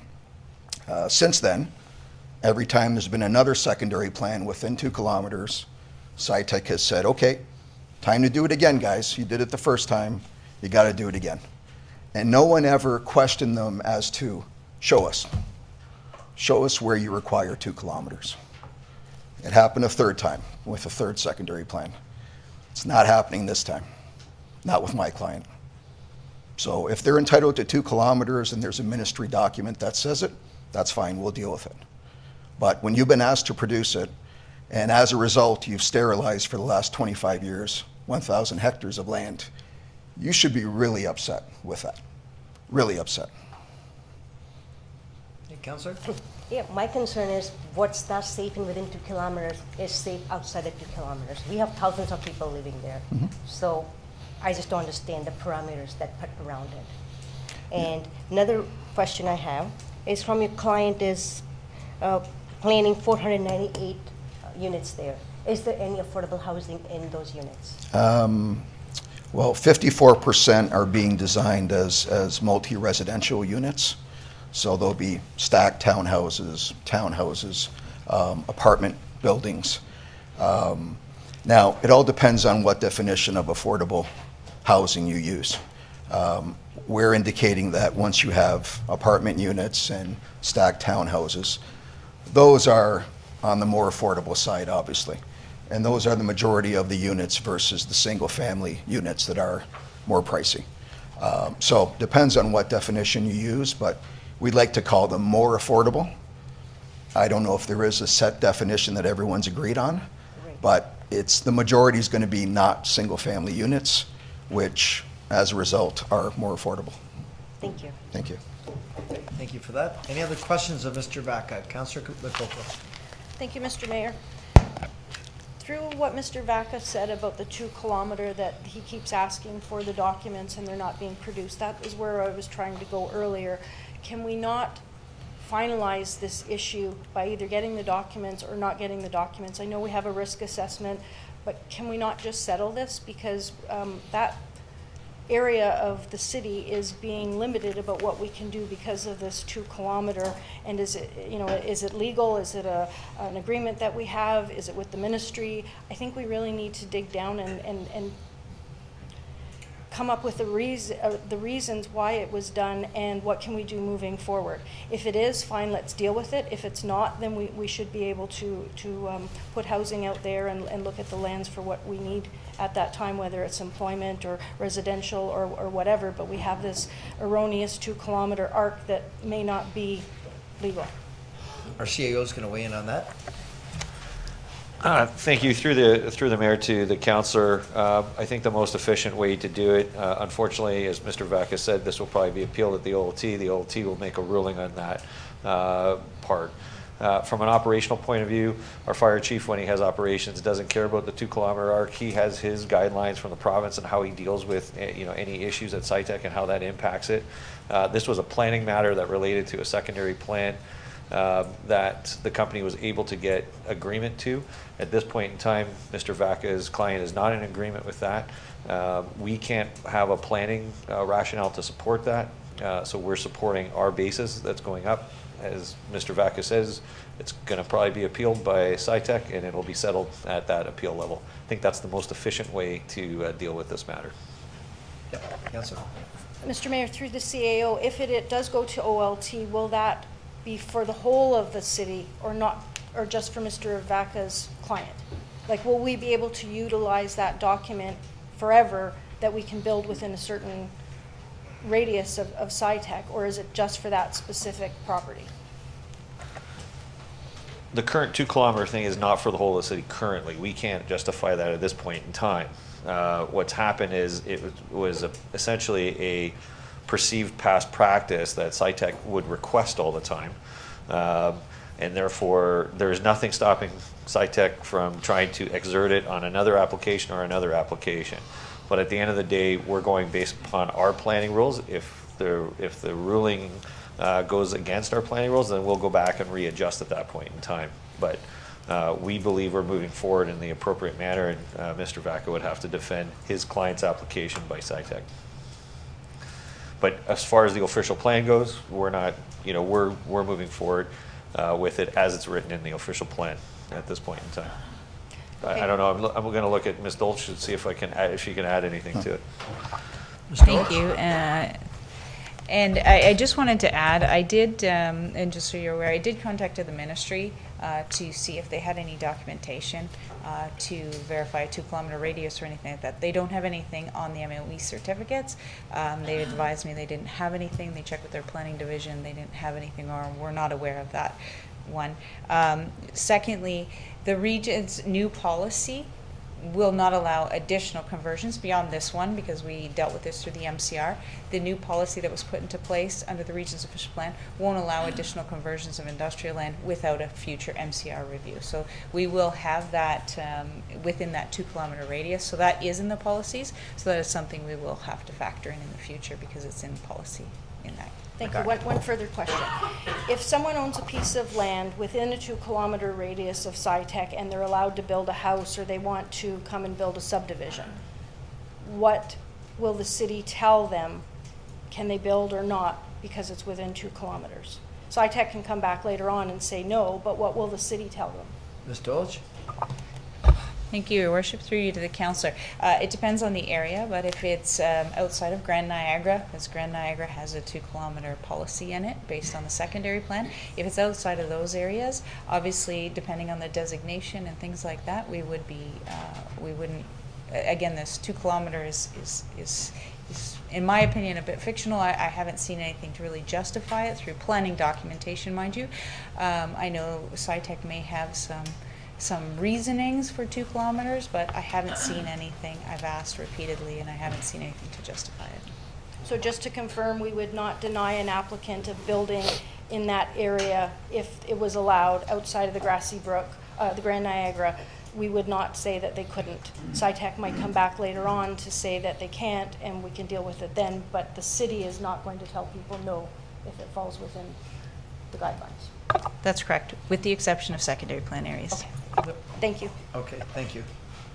Councillor Strange. Yeah, thank you, Mr. Mayor, and thank you, Mr. Baca. And I think we've been fighting this for years. We know that with the SciTech, this invisible circle that we don't know where it starts or where it ends. And kudos to you and your developers for fighting the fight, because we need housing. And I think you're going to open the doors for the rest of some of these landowners that can finally do something for us. So congratulations. Thank you. Did you want to bring your motion forward now? Sure. Mr. Mayor, do we not have another speaker? She dropped off. Okay, thank you. Yep. Thank you, Mr. Mayor. Okay, thank you, Mr. Baca. Yes, Councillor Strange. Okay, yeah, and before I forgot a couple different points, and I know where the trailer park is, 9015 Stanley Avenue, which I had up here. You can see that there's natural buffers around it too, so it makes sense to have that and keep it out of the employment lands. And I think Mr. Phil said, he said that there's not a lot of industrial lands out there, but I know 75 acres just became available. Marine land just have 75 acres just north of this land is up for sale. It just went up a couple weeks ago. So there are some other spots for some industrial land.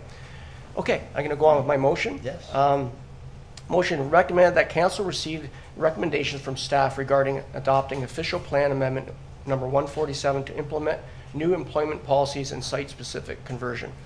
Number 2, council adopt official plan amendment number 147, save and accept the map changes applicable to the parcel of land located at the northwest corner of Stanley Avenue and Lions Creek Road with the municipal address 9015 Stanley Avenue, described in section 1A2 of the official plan amendment and shown on map 1 to amendment number 147 to implement new employment policies and site-specific conversions. Number 3, official plan amendment number 147 as amended be forwarded to the region for approval. And number 4, that council directs staff to take the necessary steps to implement the decision of Niagara Region related to the official plan amendment number 147. And number 5, the implementing zoning bylaw amendments be forwarded to council for adoption upon receiving regional approval for official plan amendment number 147. Okay, thank you. And are you seconding that, Councillor? For sure, second, and I would. Can you turn your microphone off, please? Your mic? Oh, sorry. I would also, fighting the 2 kilometers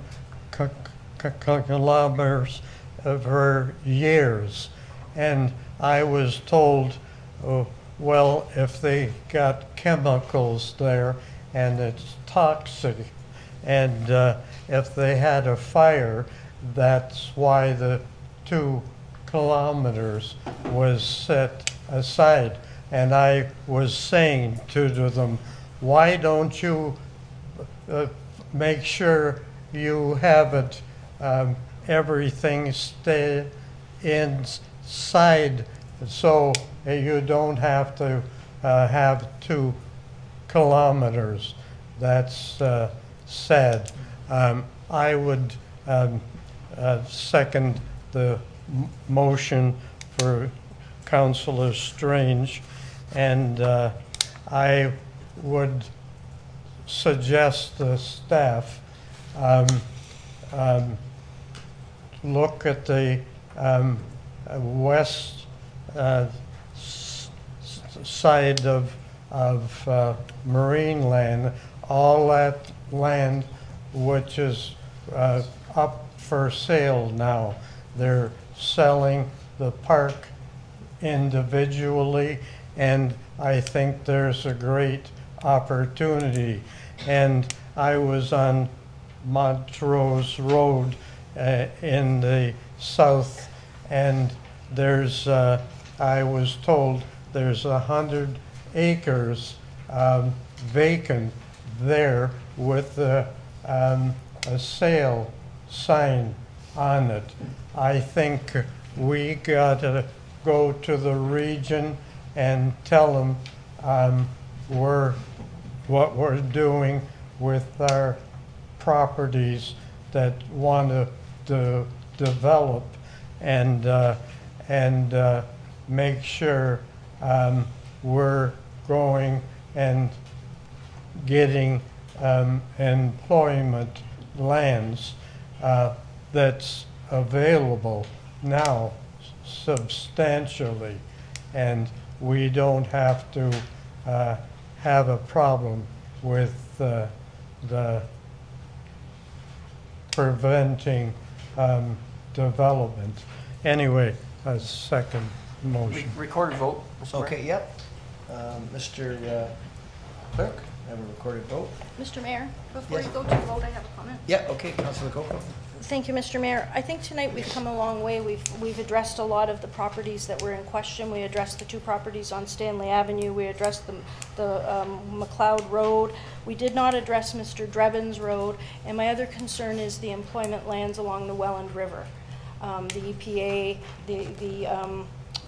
the environmental conservation area. We haven't talked about that, and I don't think it's the best use to put employment lands along the river where there is those environmental concerns. So for that reason, and I'm happy that we adjusted the other ones, so the residents and developers are good with that, but I'm really concerned about that, the EPA and the environmental issues along the Welland River. So I am going to be opposed for it, but that's the only reason, but I'm happy that we got all those other ones.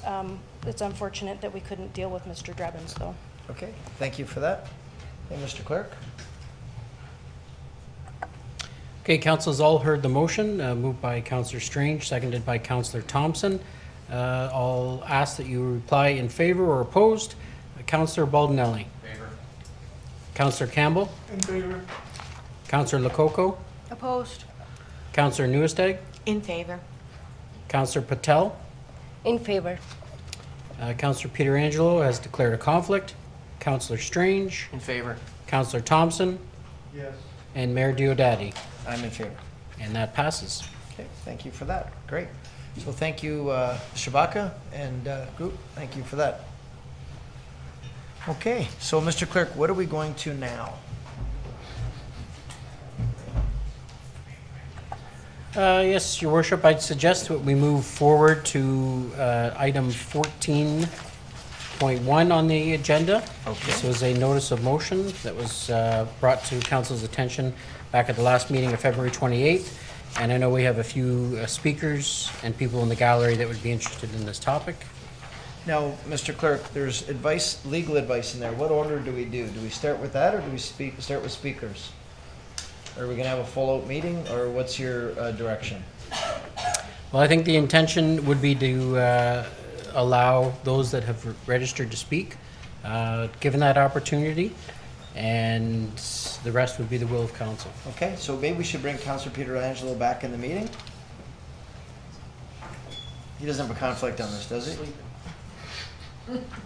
I don't know. I'm just checking.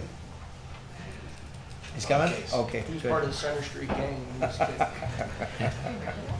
Okay, Mr. Clerk, so who do we have up first? We'd ask that Mr. Tim Parker from the Victoria Centre BAA, he's requested to speak to the motion, and he does have a brief presentation as well. For the sake of time, we'll just remind all the speakers to please limit their comments to 5 minutes, please. Why am I always first? Welcome, Mr. Parker. Thank you.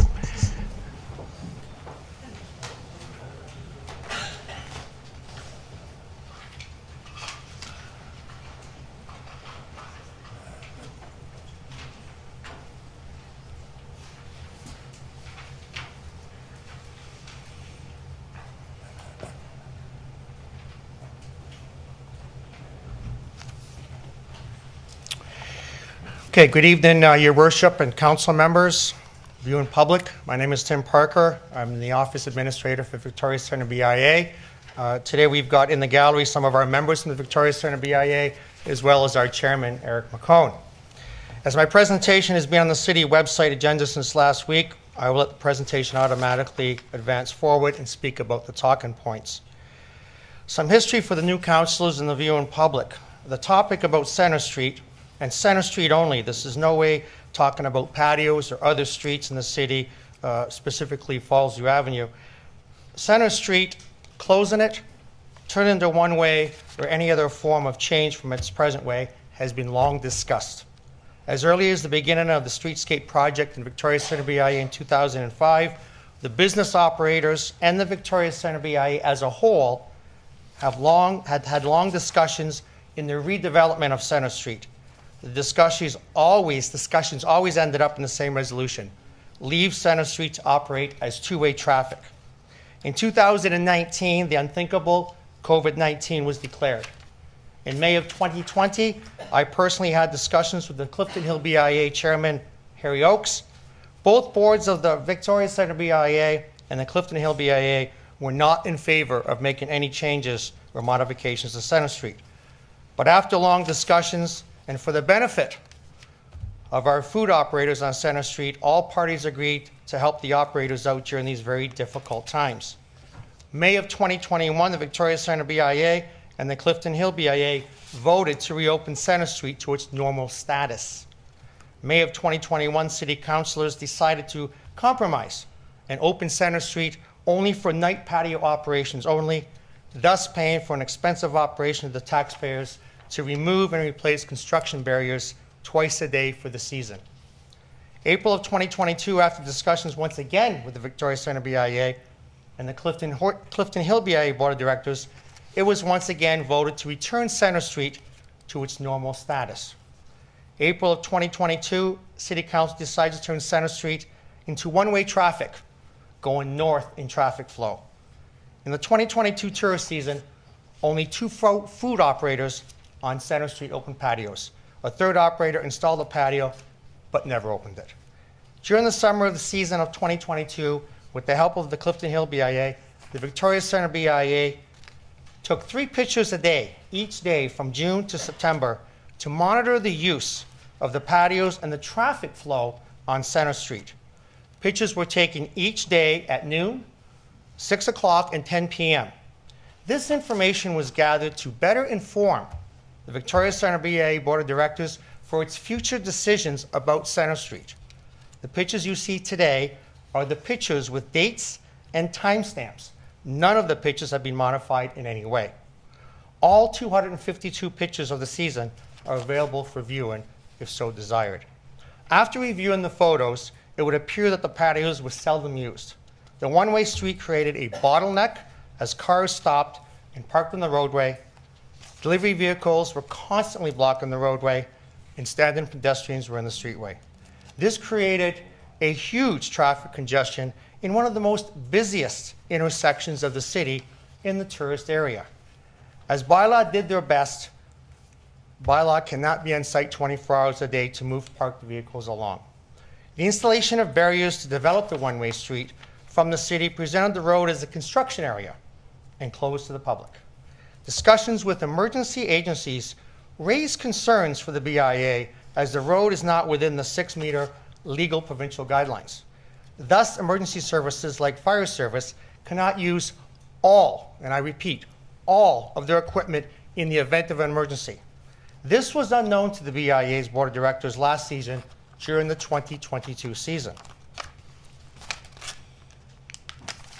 The buildings on Center Street are very dated, with limited fire separations, sprinkler systems, and other fire suppression. Complete fire services and all of its tools in its toolbox must be available to these buildings as it is for the rest of the city. If Center Street is not operating as a two-way street, then liability now solely rests on the city if an emergency occurs and fire cannot respond or use all of their equipment to fight the emergency. Liability will also rest solely with the city if a fatality happens during an emergency and emergency services are not able to use all of their equipment because of the narrowness of the roadway. Parked vehicles also creates an undue risk for emergency vehicles to get to other areas of the city if they need to use Center Street, i.e. Clifton Hill. Often Ferry and Victoria Street are bottlenecked and emergency services use Center Street as a relief valve. As we all want to see businesses succeed in our BIA and in the city, we can clearly see that Center Street needs to be left normal status for the betterment of not only the Victoria Centre BIA, but for the surrounding BIAs. Over the last 3 seasons, the city has invested over $72,000 of taxpayers' money to see little or no return on this investment. And if we just stop for a moment and we not think about the pizza, the beer, the patios, the steak, or the chicken wings, but we rather think about the safety and the lives of our business owners, the workers, and the customers and the tourists that risk of having any business in any part of our city deprived of any emergency services to the fullest is not a gamble I believe anybody wants to take. Mr. Parker, we're 1 minute over. You I'm almost finished. Thank you. The city is that narrowing of the I'm sorry. You got me all confused, Mr. Mayor. I didn't want to do that. The simple fact is that narrowing of Center Street for one-way traffic creates undue challenge and reduced services. This is immoral, unjustified, unsafe, and just downright wrong. Ask yourself, what is the price of human life? Thank you. Thank you very much. Councillor Lococo. Thank you, Mr. Mayor. Through to our speaker, thank you so much, Mr. Parker. I've been fortunate to be appointed on the Victoria Centre BIA, and I helped get this motion together. So the motion on the floor was put together through the BIA and myself and Councillor Nieuwesteeg.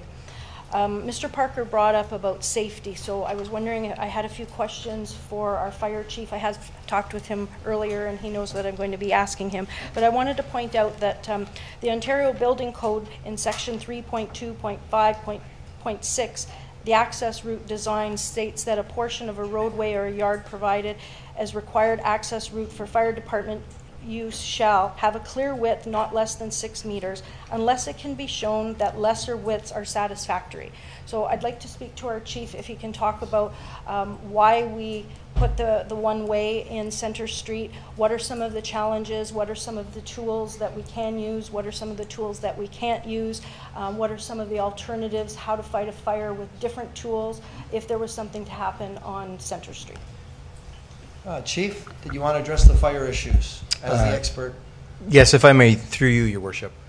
As it has been referred to in the presentation with regards to utilizing all our tools, the building code requirements of the 6 meter width is correct. It is there for not just the commercial streets, but it's also used in residential streets. So any street within a city boundary has a minimum width of 6 meters.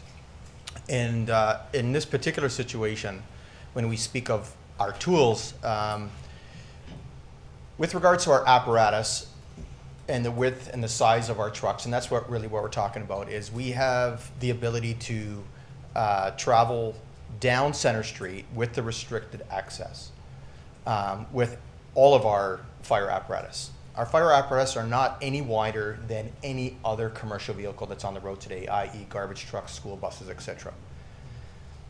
Where we are limited are particularly is with our ladder trucks. Our ladder trucks still carry water. They still have a pump for the purposes of fire fighting.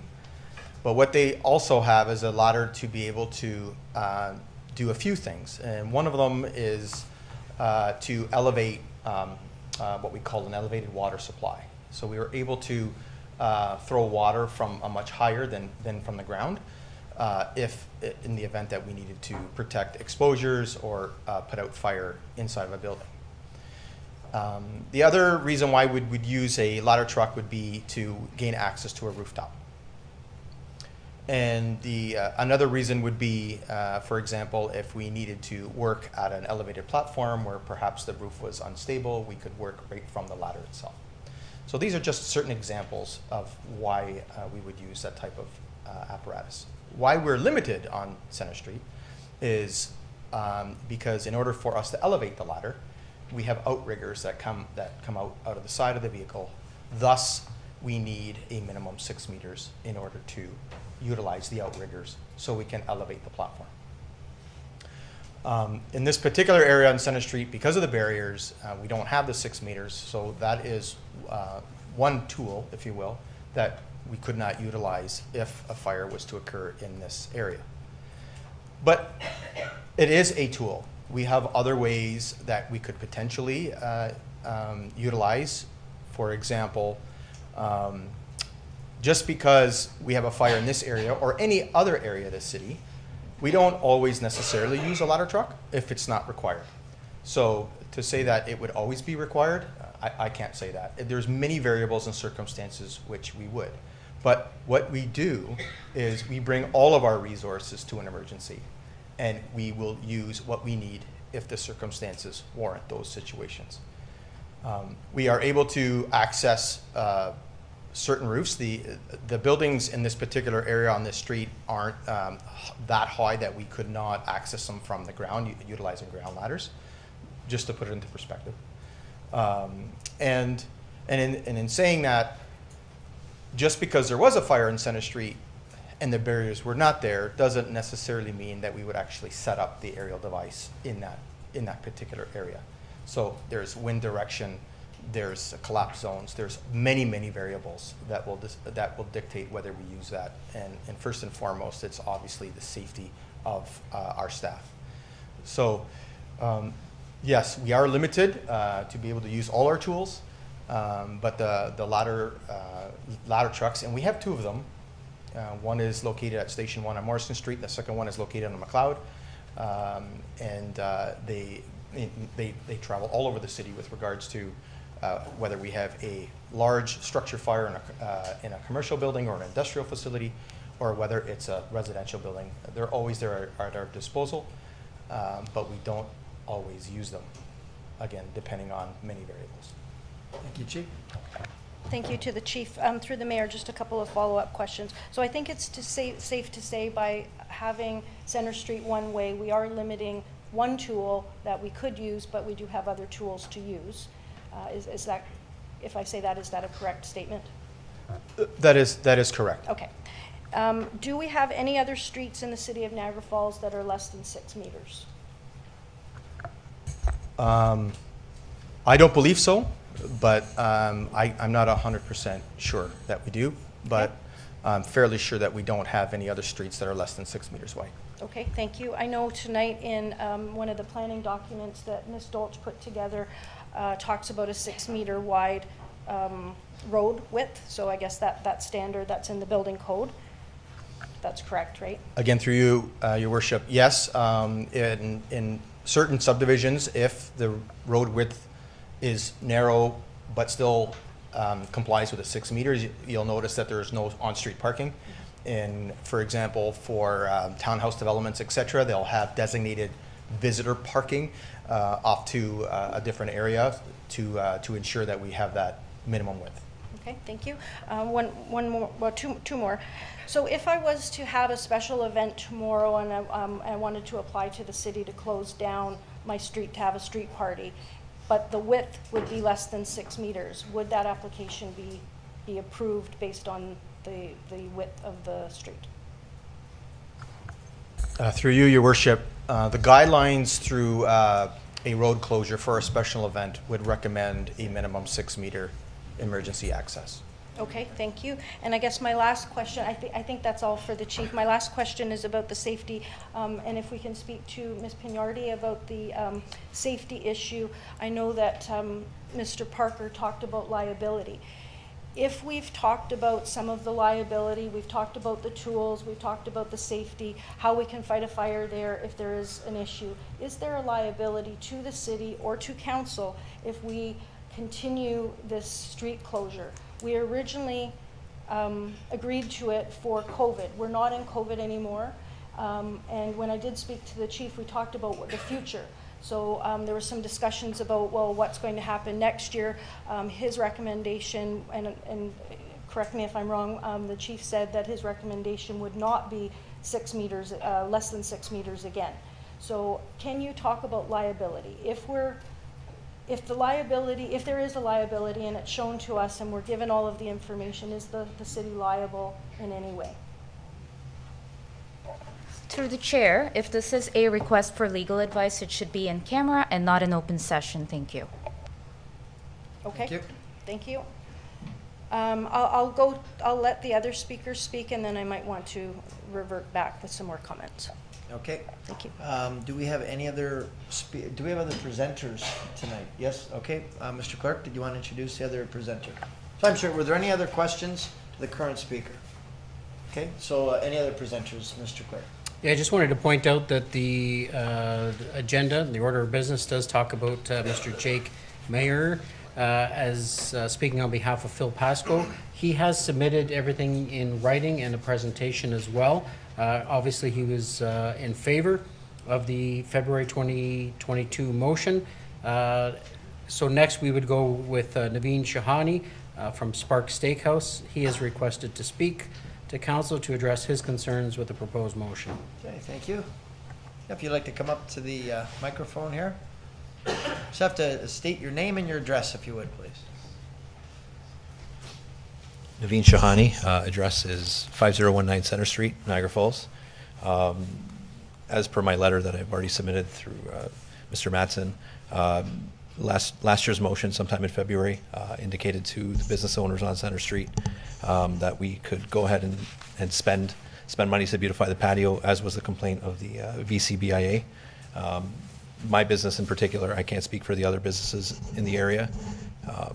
We did spend over $40,000 to beautify our patio, and that's pretty much it. I just wanted to bring light to that fact that that motion did give us the ability to do so, and we did that. Okay, just before you go, we got Councillor Strange. Yeah, thank you. And how did you find the street closures, and did you have to hire any more staff? We hired security just for the nighttime business. Was that busy? It was fairly busy. We please keep in mind that the border was closed up until sometime, I think, in late July, August, so we didn't see that type of business come back. Toronto was fully open as well, so we didn't see that business, but it was busy for the most part. We got a great response from it. So you spent over $40,000? We did spend over $40,000. Okay. And that was only because we were granted the patios for 2 years. Any further questions, Councillor Strange? Councillor Nieuwesteeg. Thank you to your mayor. Through your mayor to Nidhi. I do have a question, kind of to back up with what Naveen is saying. I am grateful to be appointed member of the Victoria BIA and was part of the original discussion. And looking at this, when we, what was not talked about when we were looking at this is financial hardship of people. So through our solicitor, I'm not sure if you can answer that, whether it has to be closed session. It not only affects the Clifton Hill, but now we're talking Fallsview. Through you, if there is litigation risk resulting from these investments made from business in both Center Street and the Fallsview area for outdoor patios, what is the likelihood of the city losing and being a cost to the taxpayer? Thank you for that. Through the chair, again, this question asks for legal advice, so it is not appropriate to discuss it in an open council session. It should go in camera. Thank you. Okay. Okay, so the CA, did you want to share that, CAO? Sorry, through the mayor to council. Previously, council had suspended their in-camera, so they were going to go back to in-camera, and council can then, at that point in time, add these questions to the agenda to get the answer in camera from legal advice, and then so you can defer decision on this till after you've received the legal advice. Mr. Mayor? Yes, Councillor. I had a couple more comments before. Well, I'm not sure if Councillor Nieuwesteeg sorry. is finished yet. I am, yes. Okay. Thank you. Okay. I like that idea about deferring this until we go into in-camera to speak about it. I just wanted to make a few more comments. The motion has a lot of different concerns of the BIA, and the ones I was focusing on now here in council were the safety and the fire safety and the legal. So I would like to get some legal advice about that. The other part of it is the undue hardship that money was spent. the building code is very specific, and it gives some leeway to our staff, like our fire chief, to make some decisions. I'm really concerned that we have removed some of our tools to fight a fire, and we might be liable. So it would be great to listen to that. I'm also concerned about the amount of money that it's cost the taxpayers for this. It's been approximately $145,000 for the 4 years. I think I think there needs to be discussions for next year, as the chief said, that if there are going to be discussions about the width of the Center Street, that we need to talk about cost, who's paying for it, why should the city pay for it. I really appreciate all of the emails that we've sent. There were a lot of emails from patrons from the 2 different restaurants, and I do value their opinion. Today we received a lot of emails from businesses around Center Street that said that they were opposed to it. And the BIA represents 105 businesses, so we really need to listen to the BIA and support. I know this, when the BIA was opposed to this last year, we were here again, and here we are before the 2023 season.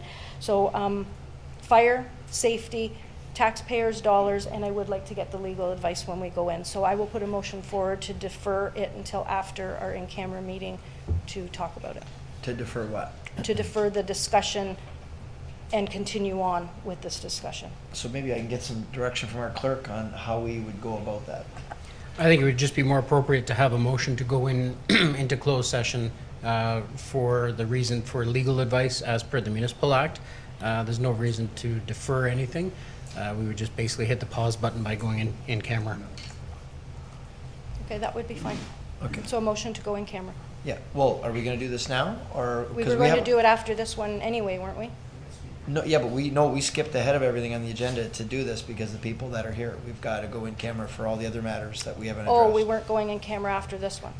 No, we were going to go at the end of the meeting. Okay, so can we go in camera for this one and come out? Well, Mr. Clerk, how do you want to do this? Yep. Yes, if the motion is just to go in camera for this one matter, that would be fine, and then we could come back out and continue or rise and report. Okay, so before we discuss or entertain that, do we have other questions for the speakers or our staff before we go in camera? Then we'll get specific legal advice. Do we have any other questions? I just wanted to clarify, if it's better to go in later, we can do that, whatever the motion would have to be to do that. We don't have to go in there, come back right after, and then go in for our other things. Or are we going for all of our in-camera Well, that was items? the original idea, that it was going to be added on to our in-camera when we go to resume the earlier one, but we can go in for one and come out and then go back I don't later. see the point of going in for one. I'd like to tack it on and do them all at once. So whatever the motion needs to be when we go in. So what word do you want to use? Defer this until after in camera, or what words do you need?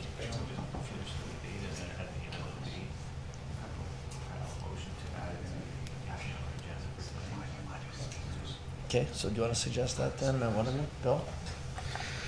Yeah, it was just being suggested that we could finish the debate and make sure that we've heard from all parties that were interested in speaking, and then just get that legal advice before any decision is made. And that legal advice can happen later on in the agenda when we go in camera for the rest of the conclusion of the previous in-camera agenda.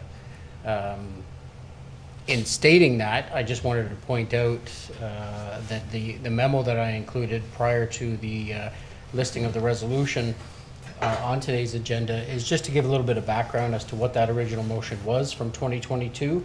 Also just procedurally, as per council's procedure bylaw, that when council is being asked to reconsider a motion, typically it's 2/3 majority to reconsider. However, the procedural bylaw does go a step further and say that a motion that is passed by a previous council will not have to have that reconsideration rule apply.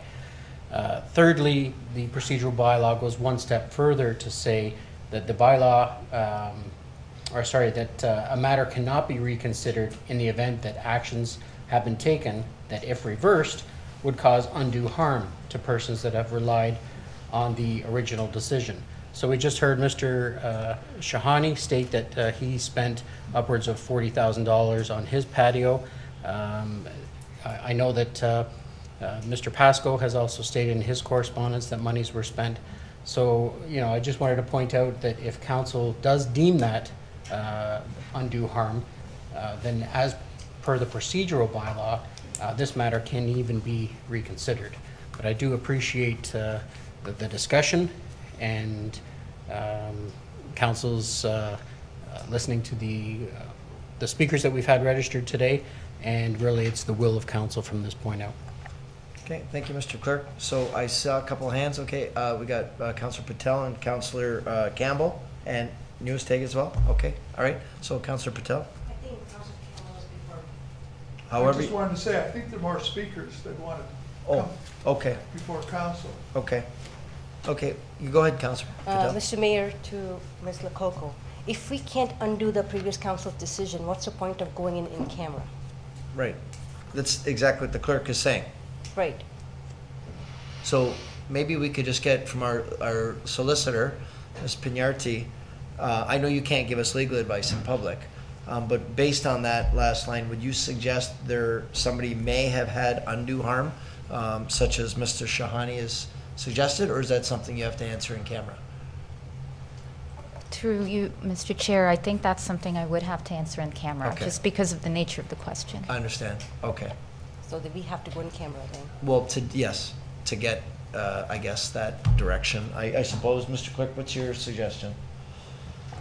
Well, since I'm not a lawyer and I'm not giving you legal advice, just my interpretation there is it's for council to decide whether or not there's undue harm. There's no harm in asking for legal advice, but I think the procedural bylaw relies on this council to determine if there was undue hardship. Yeah, well, you've got the floor. So that was my point, that even though if we go in camera, we decide if it's undue harm or not, we still can't reverse what the previous council decided. Right. So we're just going to go in the camera, discuss matters, come back. It's not going to, no outcome's going to come out of it, is there? Right. And we have lots of people waiting in the gallery for us. So I think we should just go in just for this matter, speak to Nidhi, and come out and come with a decision right away. That's the way I would see it, because it's not Okay. fair to keep everybody waiting. Okay, then why don't we get a motion to go in camera? You gonna make that motion, Councillor Patel? Okay, second by Councillor Lococo. All those in favor of going in camera just for this one matter? Okay, opposed? Okay, all right, we're going in camera. We're gonna be back. We're gonna discuss, we'll get legal advice, and might as well take fire too.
Okay,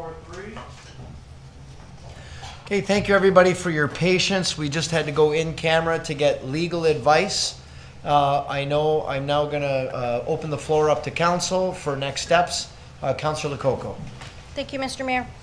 Based on our in-camera legal advice, I'm going to remove the motion, so we won't be voting on it. I understand that there's some other people in the gallery if you'd like to speak, but it's sort of a moot point based on our legal advice. What's going to happen moving forward for next year, there's going to be a meeting with stakeholders to talk about your wants, your needs, what you liked, what you didn't like, and then there's going to be a report from staff about the pilot program from a staff perspective, cost, beautification, property standards, and everyone will be given an opportunity at that time to speak.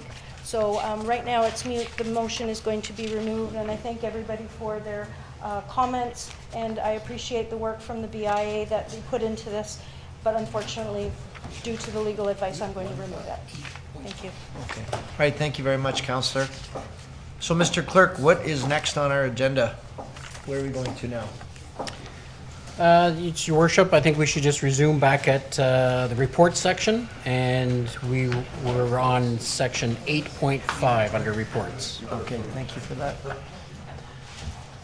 8.5, and Ms. Pugnati can now take her break if she needs to. Okay, 8.5. Okay, PBD 2023-16 official plan amendment, delegated authority.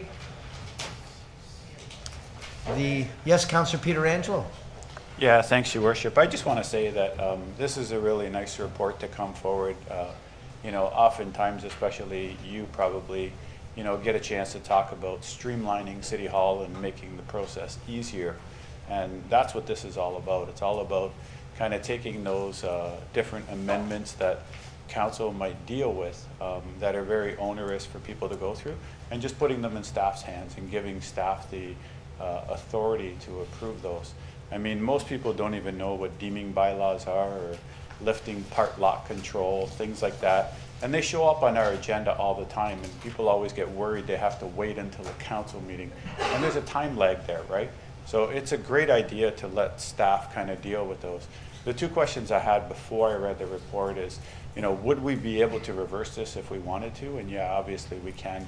And then the second one was, would there be an appeal process if someone didn't actually agree with staff's recommendation? And yes, there is. They can appeal. So I think it's a great idea to try to streamline the processes here at City Hall. So I'm happy to move the amendment, Your Worship. Okay, motion by Councillor Pietrangelo, seconded by Councillor Lococo.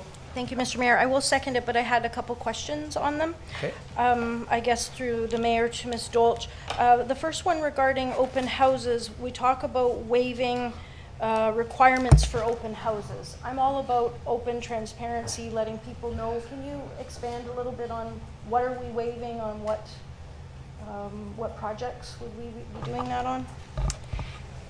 Thank you. Through you to the councillor.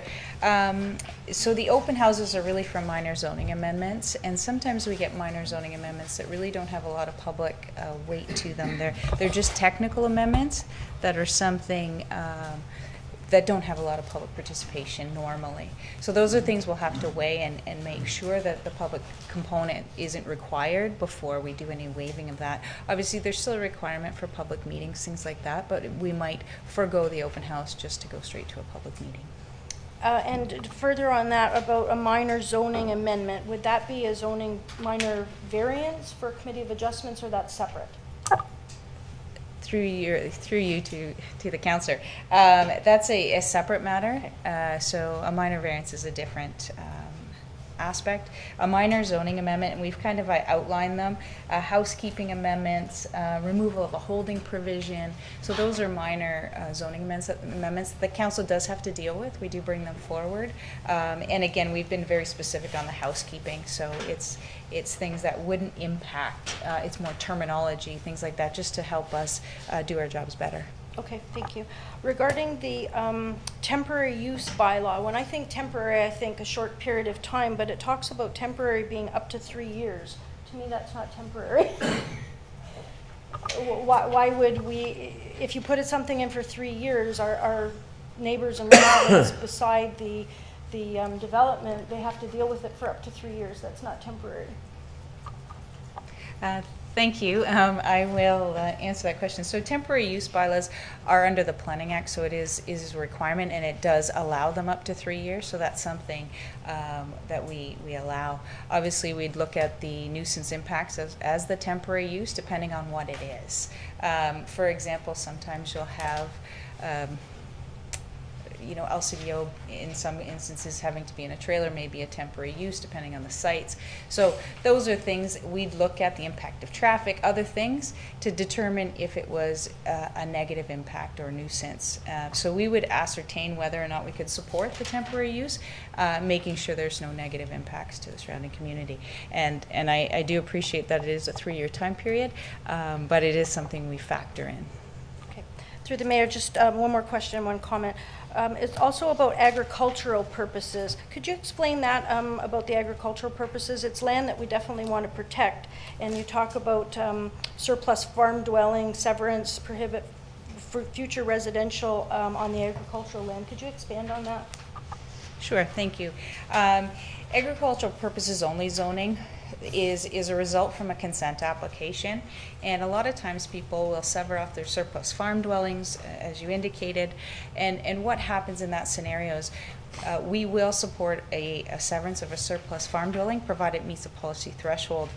But in lieu of that, we do ask that the remainder of the agricultural farm operation and property remain in agricultural purposes only, so they could no longer get a residential dwelling put on that property. And the reason we do that is because we're trying to make sure that the agricultural community doesn't fragment any further. We don't mind, obviously, if there's 2 houses on the property to get rid of one of them, but we want to make sure the remainder of the property doesn't have an additional house put on it in the future. Great, thank you. And one last comment. I know a lot of these streamlining tools put in here are because of Bill 23, which I'm opposed to, but I will support this. Thank you. Okay, thank you for that. So, yes, Councillor Patel. Through you, Mr. Mayor, is it possible to get periodic report now and then to see what is actually going on? Thank you. Yes, we can. What we can do is provide updates on how many applications we've approved through delegated authority. We can do that if you'd like on a quarterly basis or a yearly basis, whatever would work. Thank you. Okay, thank you. If there's no further discussion, we'll call the vote. All those in favor?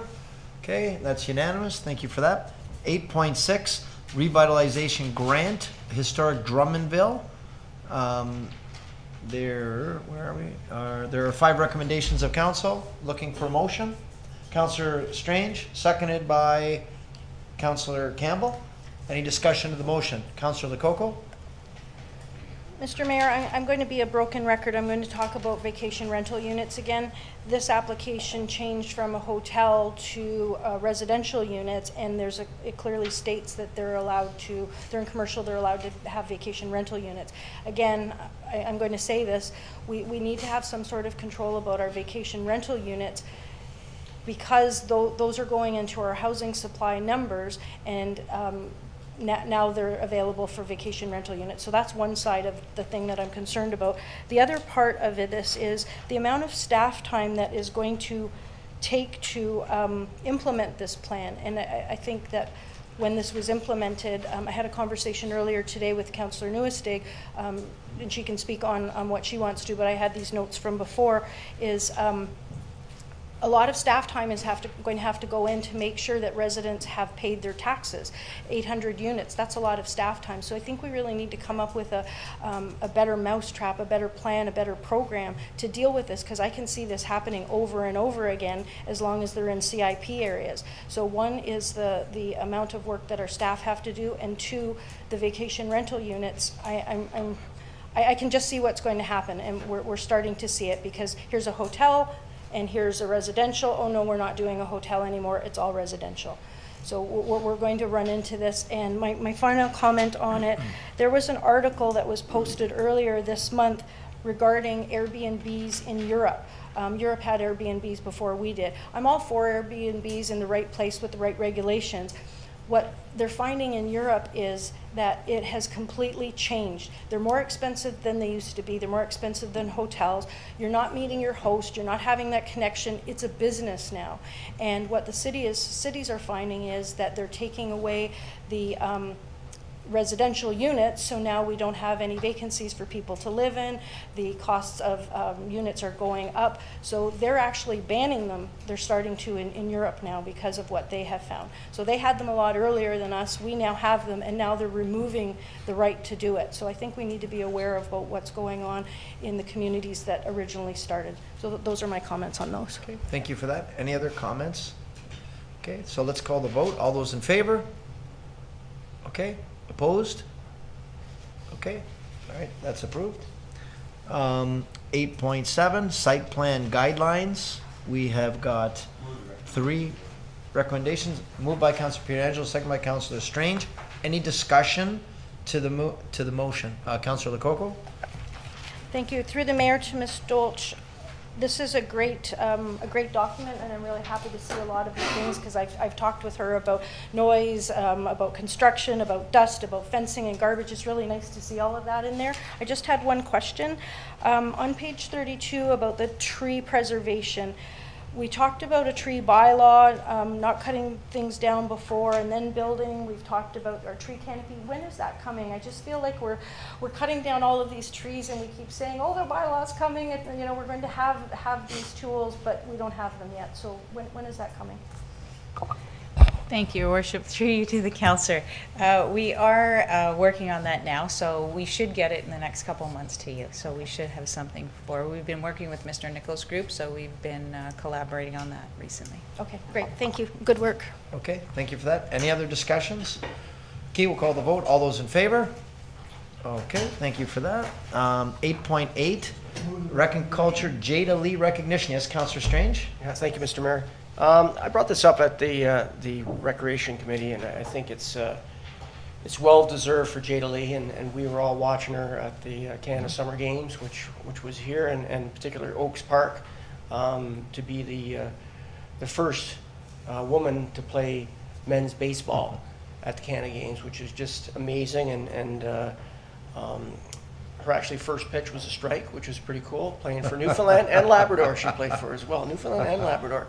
So I think it would be amazing to bring her in. It's quite an honor, and we don't want to forget what she did here. And it was just a great memory for a lot of young girls who went and got her autograph that day when she was throwing her pitches. And I think it would be awesome that we do get this plaque. Plus, if I'd like to make a motion to fly her in, and you know, have her throw the first pitch, maybe give her some attraction passes, and really give her some low time, because she was so busy playing baseball here that she wasn't allowed to enjoy Niagara Falls. So I'd like to do that, make a motion that we fly her in first pitch and put her up in a hotel and give her some attraction passes.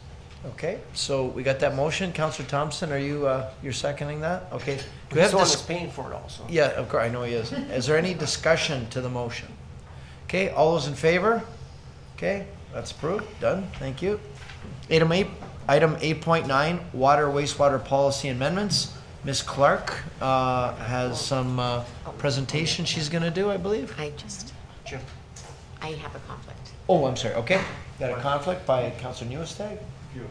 Oh yeah, Councillor Pietrangelo, and didn't somebody else too? And Campbell. And Campbell, that's right. Yep. We still got quorum. Just hanging on. I have water at my house too. So.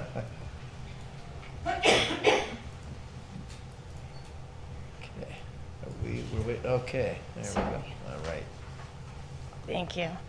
I'll try to be quick. We, as some of these council members know, or maybe most of them left, we brought some policies to a while back, and we've just got some amendments to make to these policies. So specifically, we're reviewing our policies always for best practice, and we've noticed some areas that we want to make amendments, and that's to the water sewer collection policy, tweak to the high water consumption adjustment policy, and water disconnection and reconnection policy. So in terms of the collection policy, this is about tenant accounts and owner accounts. So Right now, if an owner account's in arrears, it's transferred to the owner's tax roll 3 times a year, following our billing schedule. If you have a tenant account, you have to pay a $230 deposit to us to open the account, and this is because we cannot transfer it to the tax roll per previous direction. A tenant account in arrears receives a reminder notice, a disconnection notice, and then if the account's still unpaid, Mr. Nichols' staff go out and shut the water off. This typically prompts payment. If the water remains off at the property and the tenant leaves and we send a final bill, if that's not paid, we have no way to collect this. We end up sending it to collections. So we're hoping to make a change to this process. Our desired state would be no changes to owner accounts. For tenant accounts, we would say as of January 1, 2024, any new wastewater accounts would be established only in the owner's name with no deposit required, and we would follow the collection process that's already in place for owners. Any current tenant accounts that exist still at December 31st would not be impacted, as we're proposing to grandfather them in, and we're hoping that this really helps with selling this program to existing landlords, and as well as giving this education period of 9 months, we can get this messaging out. So we feel this would allow for an easier transition for landlords. As leases are expiring, they can renew them, they can add in language of their own. If they wish to collect their own deposit, they can add any of that kind of language into any new leases that might come up. Just some more kind of feedback as for why this is most definitely a best practice. So the Municipal Act allows you to transfer to the tax roll. Even if it isn't a tenant account, you are allowed to transfer to the owner's tax roll. It's just a practice that the City of Niagara Falls has not been doing. As you can see, compared to all the other municipalities, both on this slide and the next one, which is in your agenda, so I'm not going to read everything on here. Every municipality in the Niagara region, and probably, to be frank, most of them in Ontario, would transfer to the tax roll because it's guaranteed collection, and it's really a best practice. Most of the municipalities don't even deal with tenant accounts at all, with the exception of being Niagara-on-the-Lake. But ultimately, even though Niagara-on-the-Lake does sign up a tenant account, they will still transfer to the owner account.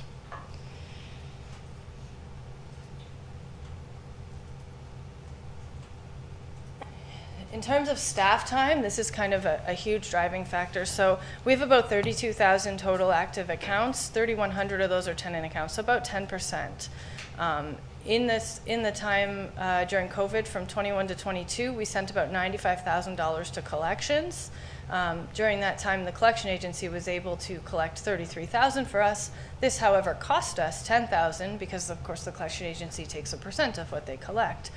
So we only resulted in net collection of 22%, which is about a 24% rate. So the remaining $75,000 would be subsidized by all the other ratepayers in the system. And quite frankly, we don't feel that's fair. In terms of staff time, between all those different staff positions listed there, 6 of them, it's about 88 hours a week spent on tenant accounts. That would not need to happen if we switch to owner-only accounts.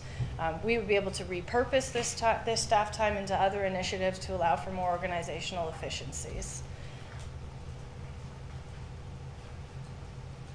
That's it on the tenant accounts. I don't know if we want questions on that or if we want to go through all the changes at once. I think just kind of cursory, we've all read through Yeah. it, unless there's specific questions from council. No. So on the high water consumption, this is a small tweak. At the time we made the policy, we did not put a time limit to submit an application for a leak. So, I mean, in theory, you could submit one for a leak that happened 5 years ago. We'd just like to go ahead and tweak the policy to say that you must put your application in within 6 months from the date of the repair of the leak. It doesn't change the amount we will give you back. We will still only refund 6 months worth of your excessive billing, but it just allows us to kind of not have an old application pop up out of nowhere. So we feel this is a reasonable change to make. And then the last one is a water disconnection and reconnection policy. So this sort of ties into asset management. Right now, at an owner's request, if you shut your property off, if you shut your water off at the property, you're paying a shut-off fee and again a turn-on fee when you turn it back on. But we stop billing you both for consumption and the fixed charges. And quite frankly, that's not a best practice to not bill for the fixed charges, despite the fact that no water's flowing through the pipes. The pipes are still in the ground and they're still deteriorating, and other ratepayers are subsidizing the repairs of those pipes. So We're saying, again, January 1, 2024, which would allows for that 9-month communication period to affected accounts, that we would want to charge fixed costs only. Obviously, there would be no consumption because your water is turned off. We want to charge the fixed charges only because the pipes are still in the ground regardless of whether your water's on or not. So that's the change we want to make there. Both the number 1 change and the number 3, the tenants, and this one, we would have a lot of education period to get the message out to the landlords and these affected accounts. So this education would go out to any accounts that we have in our system that are marked inactive at the moment. And then we're hoping that would help kind of explain the rationale behind it. That's it. That's great. Do we have questions or comments of council for Ms. Clark? I actually have a comment through Mr. Mayor to Ms. Clark. It's actually, I'm surprised that we didn't have this practice in place before.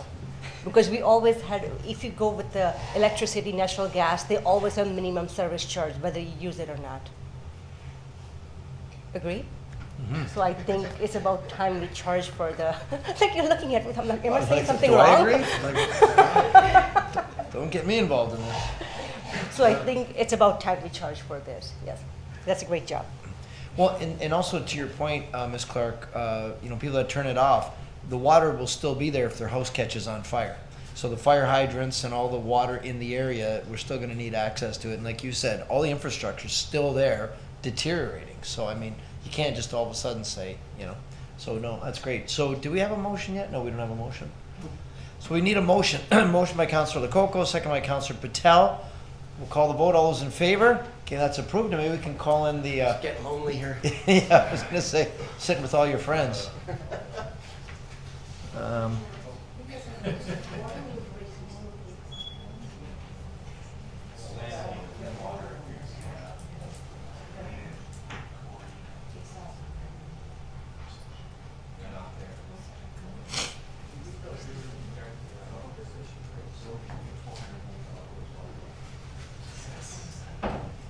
Is there any pizza left?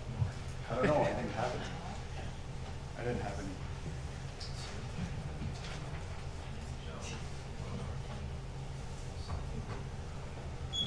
We are on 8.10, fee waiver applications. Oh, I'll move the fee waiver applications. Okay, so motion by Councillor Pietrangelo, second by Councillor Strange. Councillor Lococo. Thank you, Mr. Mayor. At our last meeting, we were talking about coming up with a different way of doing this, March, June, September, whatever the days were, 3 times a year. Okay, that's fine, and I guess that's what we're doing because we're in March. But I thought that there was going to be more details about a policy or a guideline about how to give dollars to different organizations, whether they were not-for-profit, for-profit, that sort of thing, because in this report, although someone has gone through and evaluated each one, saying, yes, this is a not-for-profit and all of that, basically the report is just saying give them all of the money. We were talking about partials at one point, and I don't really see that as a report in this. And the one, I think they're all great organizations to get the money, and I'm just looking at, and I don't mean to pick on anybody, but Heart Niagara is looking for cruising on the queue, and it's a certain number of times from like May to September, and it's a large amount in comparison to someone else. It's a one-time event, or that they're using to show their fundraising amount, that they don't have to fundraise because they're getting the money from that. I thought we were getting a more detailed report. So maybe we'll get our CAO to speak up on this. Thank you. Through the mayor to the councillor. What we've done is we don't want to, this is council's pot of money that they decide to see fit. You can set your priorities as you see fit on that.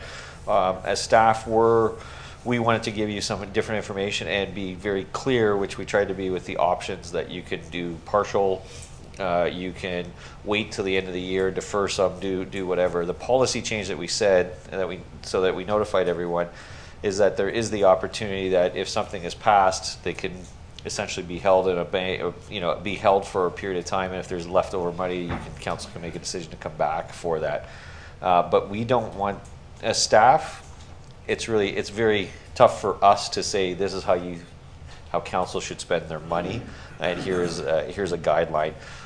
With regards to the grant program, which comes under the budget, we are going to set some guidelines up for that, and that's the one that we're going to be a bit more specific on. This one was your grant pool that is essentially council's budget to spend. So it's up to each individual councillor to evaluate how they'd like to do it. The only thing I will say is that, you know, as staff, we will remind you of the budget, and that council needs to try to maintain within the budgeted limit for it this year. They all remind council that you were over budget significantly last year.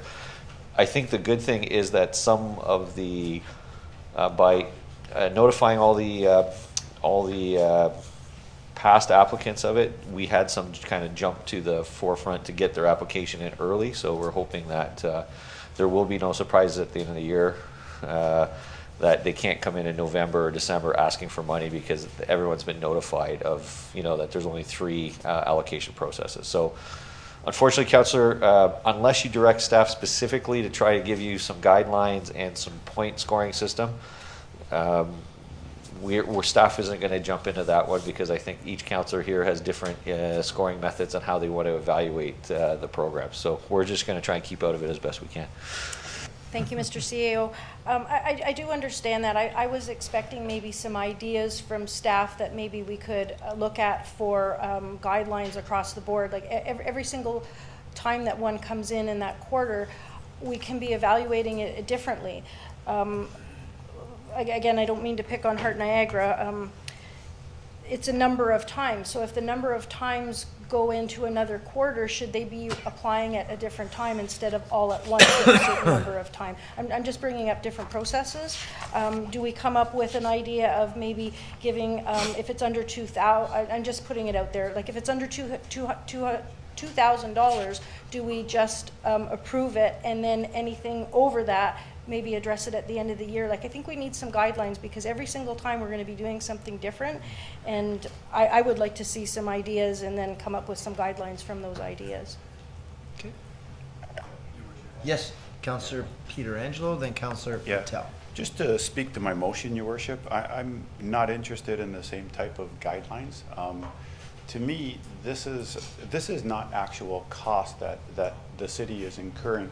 This is almost like an opportunity cost.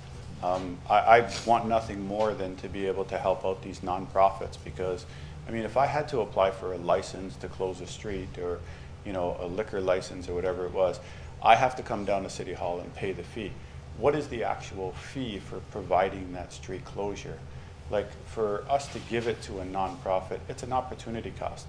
It's the cost that we could have collected from someone else, but it's a nonprofit, so we're happy to give it to that nonprofit, Your Worship. I really don't want to diminish the fact that we try to help nonprofits in our community, because I think that they need all the help that they can get. So my motion stands that we approve all these, and I'm not interested in any other criteria to evaluate them by. Okay. Councillor Patel. Through you, Mr. Mayor. How did we come up with the number of $50,000 a year? Maybe we'll ask our CAO. That's the budgeted amount. Council sets the budget on an annual basis, and council can change that budget on an annual basis. So staff, I think, presented it, and we accepted it. Yeah, it's been the, I think a number of years ago, it was based upon kind of a prior year kind of request, and then the budget's been held at that amount since that point in time. Okay. Because I would like to see that this amount goes up at the rate of inflation, at least, if not more, because all the other cost is going up, so then we're reducing the number of the charities we are helping, so we have to increase the number each year as we increase the budget. That's my suggestion. Okay, that could be direction for next budget cycle. Yep. Okay. Any other feedback or comments or questions? Okay, we'll call the vote. All those in favor? Okay, and that's unanimous. Thank you for that. Now, consent agenda. What is the will of council? Councillor Lococo. Thank you, Mr. Mayor. I would approve all of them, but I do want to pull one, 9.2, the drinking water. Okay. I just had one comment, and I'll make a motion. After going through our drinking water report, it's very detailed. It's 355 pages, and I did read it all. It's a lot of reading, and it's a lot of information that goes into a brain who doesn't do this on a regular day, daily. What I would like to see is, because council is responsible, we're responsible as council members, we're responsible individually. I really see a benefit in councillors taking the standard of care drinking water course from the WCWC, the Walkerton, can't remember what WCWC stands for. Walkerton Clean Water Center. Thank you, Walkerton Clean Water Center. Not only did it explain what happened in Walkerton, where the failures were, what they did to implement what we see today, it gives you an idea about what councillors should be looking for. We are responsible. We can be sued personally if something happens to our water. So we put our faith into our staff who are educated, experienced, and we go through this report once a year. That's all we have to do. But I think that course would be very valuable for us. I don't know if you have to take it every year. Maybe through Mr. Nickel. How often do you and your staff have to take it?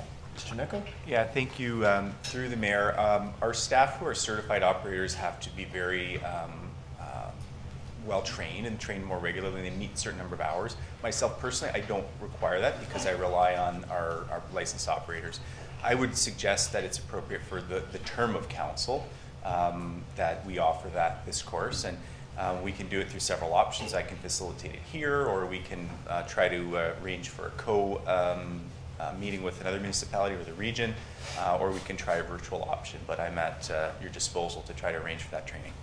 Thank you. Well, I'll put a motion forward that council take the course in whatever format that Mr. Nickel can provide. I took it online. It said 3 hours. That was a lie. It wasn't 3 hours. It was more like 6 hours. But then again, I take a lot of notes. That's how I learn. But I think it's very valuable for us all to take it once a term. It really outlines what could go wrong. And in the space of 5 or 6 days, what a disaster can happen. So it really taught me a lot, and I think it would be a value for all of our councillors. So you're suggesting make it available? You're not saying make it mandatory? I would like to be at mandatory once a term. We are responsible as a council, and personally, I think 3 hours as a mandatory, because all of our staff have to take educating, renew their education. So my motion would be to make it mandatory. So maybe if I could just ask staff, because I think Mr. Nichols said you didn't take it, right? Through you, Mr. Mayor, I've attended and participated in the course of standard of care training on several occasions myself. I've attended and participated, but I'm not a licensed water operator. I don't require that license, so I don't require the training. I do recommend that council participate in the training. I just can't force you to participate and attend. So it's something I would recommend once a term.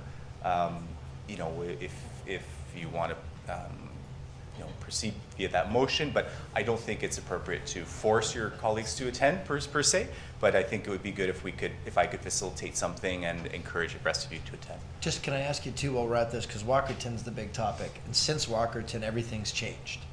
Can you give us a bit of an overview on how things have changed since then? And I understand Councillor's right, we are ultimately liable, but everything's changed since then, so that we can't take money, for example, from water to do other things. It has to be, water has to stay in water, so that we can't deplete the reserves for water services. So could you just maybe give us a quick overview of that? Yeah, I could do that for sure, Mr. Mayor. There's a few areas that have been increased. So there's increased training and certification requirements for drinking water operators. They have to meet a minimum number of hours of classroom training. They need to be a minimum number of hours of on-the-tools experience before they can work on the distribution system. We cannot allow unlicensed people to work on the distribution system.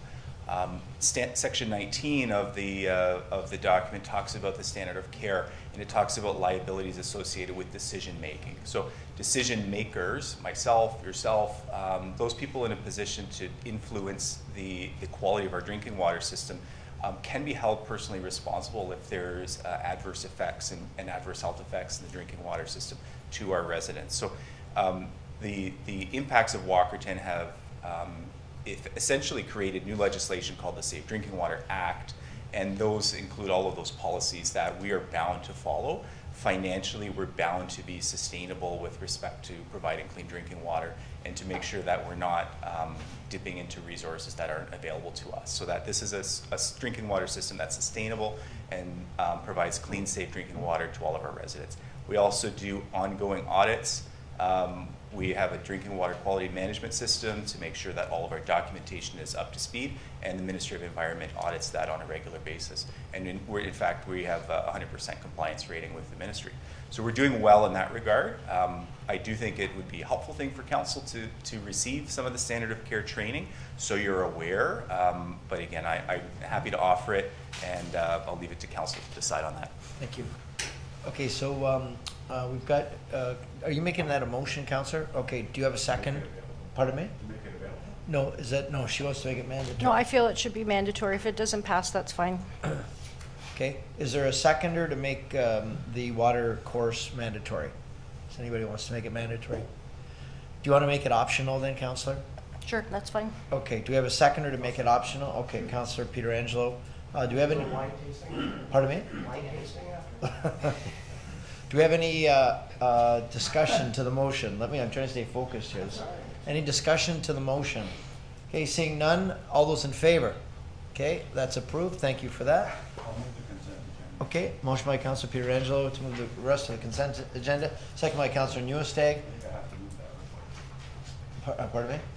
To move all the consent. Yeah. All those in favor? Okay, thank you. Yes? Is it just the consent or all the others? Just the consent. We just did all the consent items. So let's move ahead. What are we at? Communications, Mr. Clerk? Yes. Okay, we're at I'll make a recommendation we approve 10-1 to 10-6. Okay. Motion by Councillor Pietrangelo, second by Councillor Nieuwesteeg that we approve 10-1 to 10-6, and I'm going to quickly read them. 10-1, flag raising request for children's mental health, May 1st through 7th. Flag raising request, Niagara Pride Week, Monday, May 29th. I'm sorry, or for the week, May 27th through June 4th, rather. Flag raising request, Filipino Independence, June 8th or June 9th to commemorate Independence Day. Proclamation request, Apraxia Awareness Day for May the 14th. Noise bylaw exemption and vendor license fee for the Irish Music Festival, August 25th and 26th. And lastly, the noise bylaw exemption, St. George Serbian Orthodox Church for their yearly events. So those are the ones. All those in favor? Okay, that's approved. Thank you. Now we are at communications and comments of the city clerk. So there's a recommendation from our clerk that we receive and file 11.1 through 11.5. Motion by Councillor Thompson, second by Councillor Patel. All those in favor? Okay, that's approved. And then we go down to 11 point, no, then what's next? 12? Okay, 12. Communications and comments of the clerk. 12.1 is the appointments to the Niagara District Airport Commission. Motion by Councillor Pietrangelo, second by Councillor Nieuwesteeg. All those in favor? Okay, that's unanimous. Thank you. 12.2, petition sidewalk plowing on Ryle Street. I'll move the recommendation. Okay, there's a motion by Councillor Pietrangelo. Do you have a seconder by Councillor Thompson? Is there any discussion to the motion? Okay, we'll call the vote. All those in favor? Okay, and that's approved regarding Ryle Street. 12.3, Niagara Falls Downtown Board of Management Board Composition Request for Approval. Mr. Clerk? Based on the fact that we have yet to ratify or rise and report from in camera, I would suggest that we at least defer this matter until later in the agenda. Okay, fair enough. So should we just go next to ratification of in camera? I would suggest now that that almost concludes That's right. the open portion of the agenda, with the exception of the ratification of in camera, which hasn't finished yet, and the bylaws. So at this point in time, I think it would be appropriate to go back in camera and finish. Just a reminder for those that weren't watching 5 hours ago when we started, there was a resolution passed to go in camera.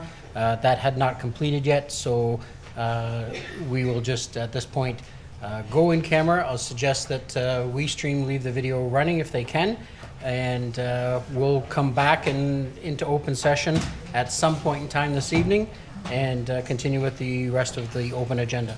Okay, so we're back in camera.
Okay, welcome back again.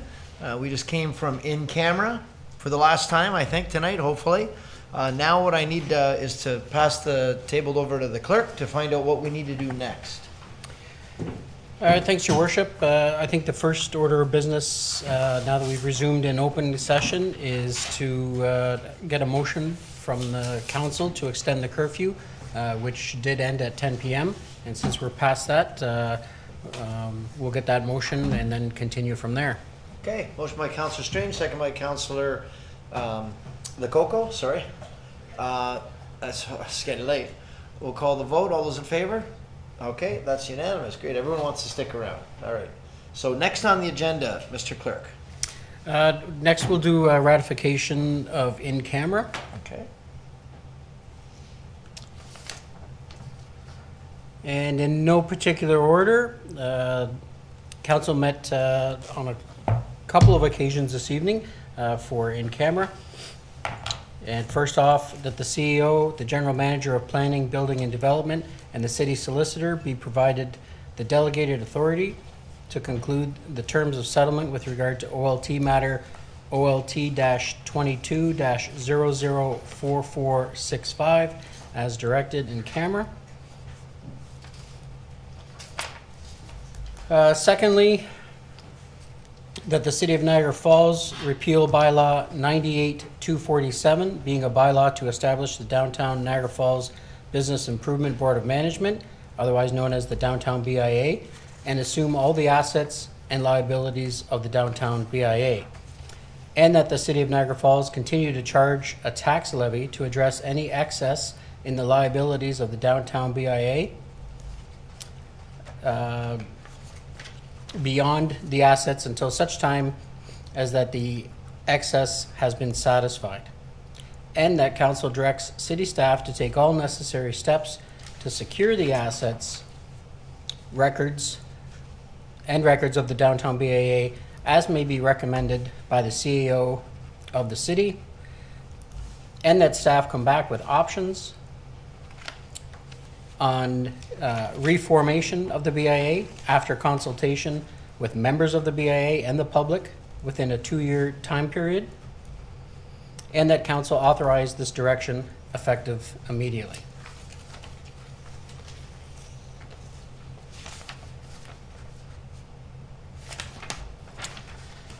The next, that council defer the report on surplus city buildings until the next meeting of council. Next, that there be direction to staff regarding the collective bargaining process. And then lastly, that council provide direction to staff to have the committee's appointment bylaw amended for the next council meeting for the Recreation Committee to suspend resident Rob Desson until further notice. And also that council revote on the appointment of one individual for the Anti-Racism Committee to break a tie between two residents, that being Vijay Kapoor and Antonio Caruso. And after the ratification of in camera has been voted on, I will pass out those ballots.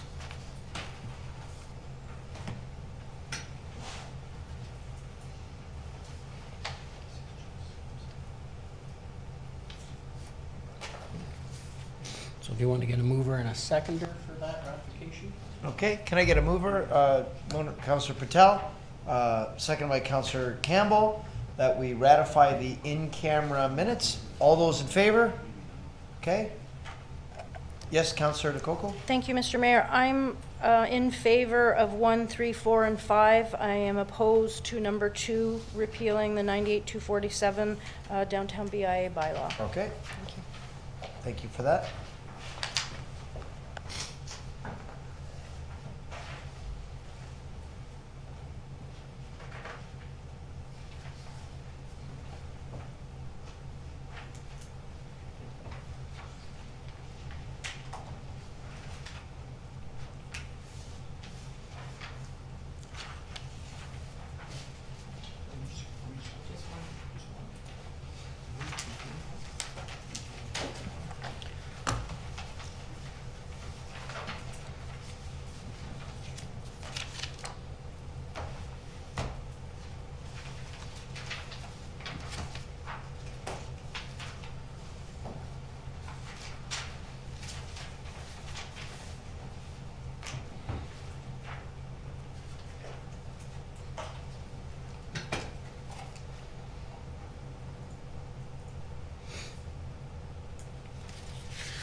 Feel this. You feel that?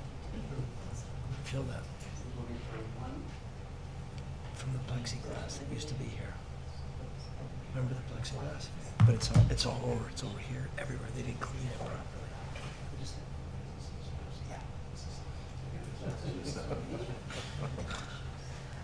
It was. Oh yeah. I sent it to Heather just now. It was like, oh, goop.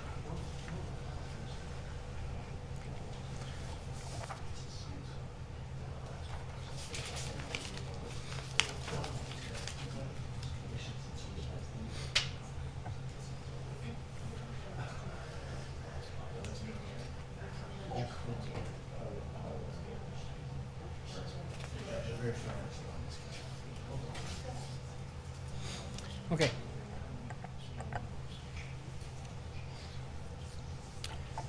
So through the chair, I'll just explain what just took place there. We just had a revote on the anti-racism committee to break a tie between the final two candidates, that being Antonio Caruso and Vijay Kapoor. Council has decided that they will be appointing Katie Kumar, since she was formerly a incumbent on the committee. The necessary appointment bylaw will be amended for the next meeting, as mentioned in the ratification of in camera for both the Recreation Committee as well as the Anti-Racism Committee. And for the Anti-Racism Committee, it would be to appoint Katie Kumar, as I just mentioned, and then the last spot going to Vijay Kapoor. And again, that will be finalized at the next meeting of council when the amendment to the appointment bylaw comes forward.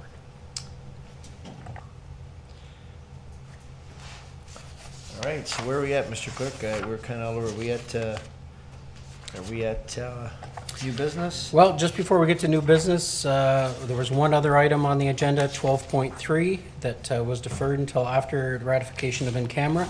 Based on what was read out for the ratification, I would suggest that 12.3 be received and filed. Okay, looking to receive item 12.3 and file. Councillor Campbell, second by Councillor Lococo. All those in favor? Thank you for that. Okay, so now we've ratified in camera, right?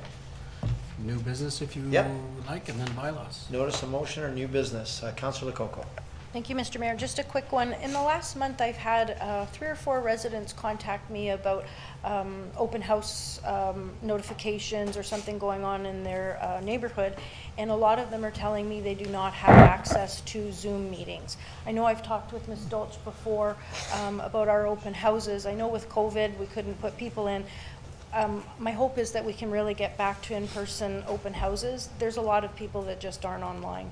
They really want to participate, but they don't have the ability. When are we looking at getting physical locations for open houses again?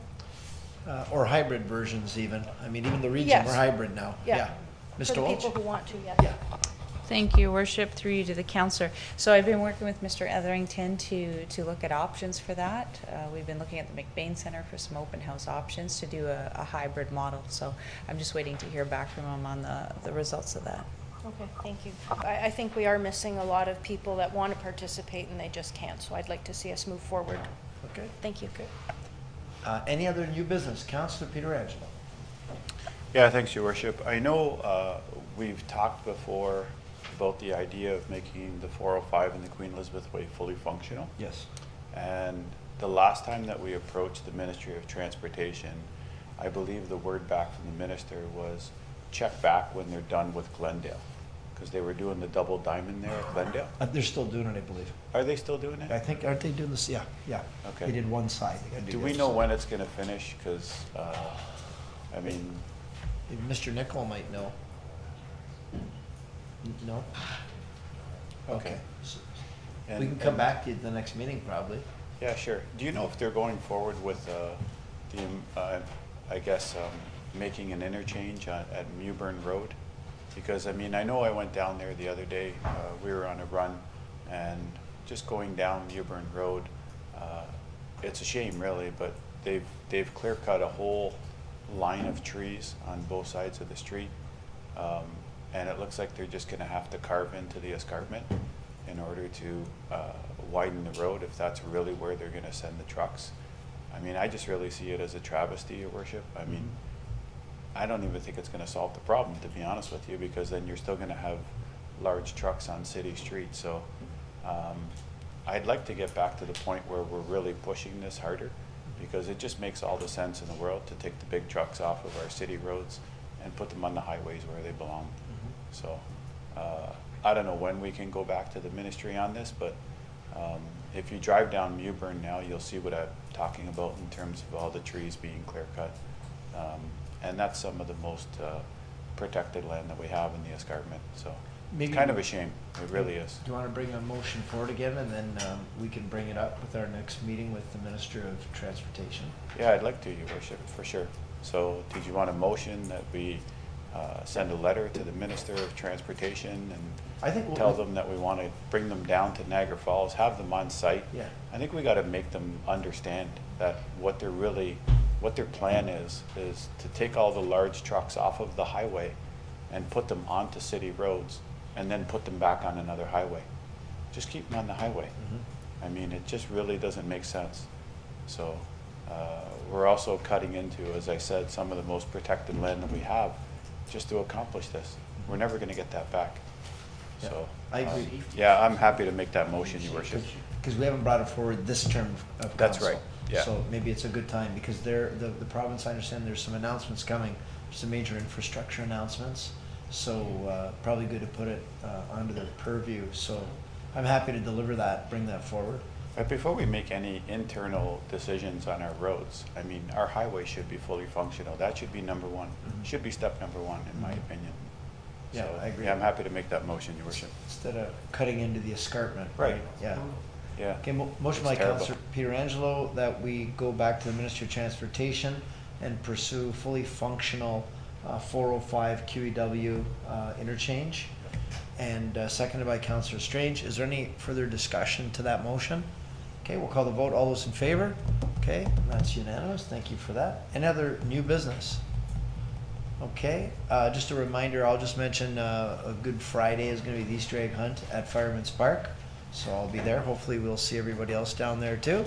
And remember, if it's not wrapped in tin foil, it might not be chocolate. So we'll just leave it there. So looking for a motion for adjournment? Oh, no, look at that. Bylaws. 1, 2, and 3. Okay, motion by Councillor Pietrangelo, second by Councillor Campbell to give the bylaws first, second, and third reading. All those in favor? Thank you for that. Now motion for adjournment. Councillor Campbell, seconded by Councillor Nieuwesteeg. All those in favor? And we are adjourned. Thank you. Thank you.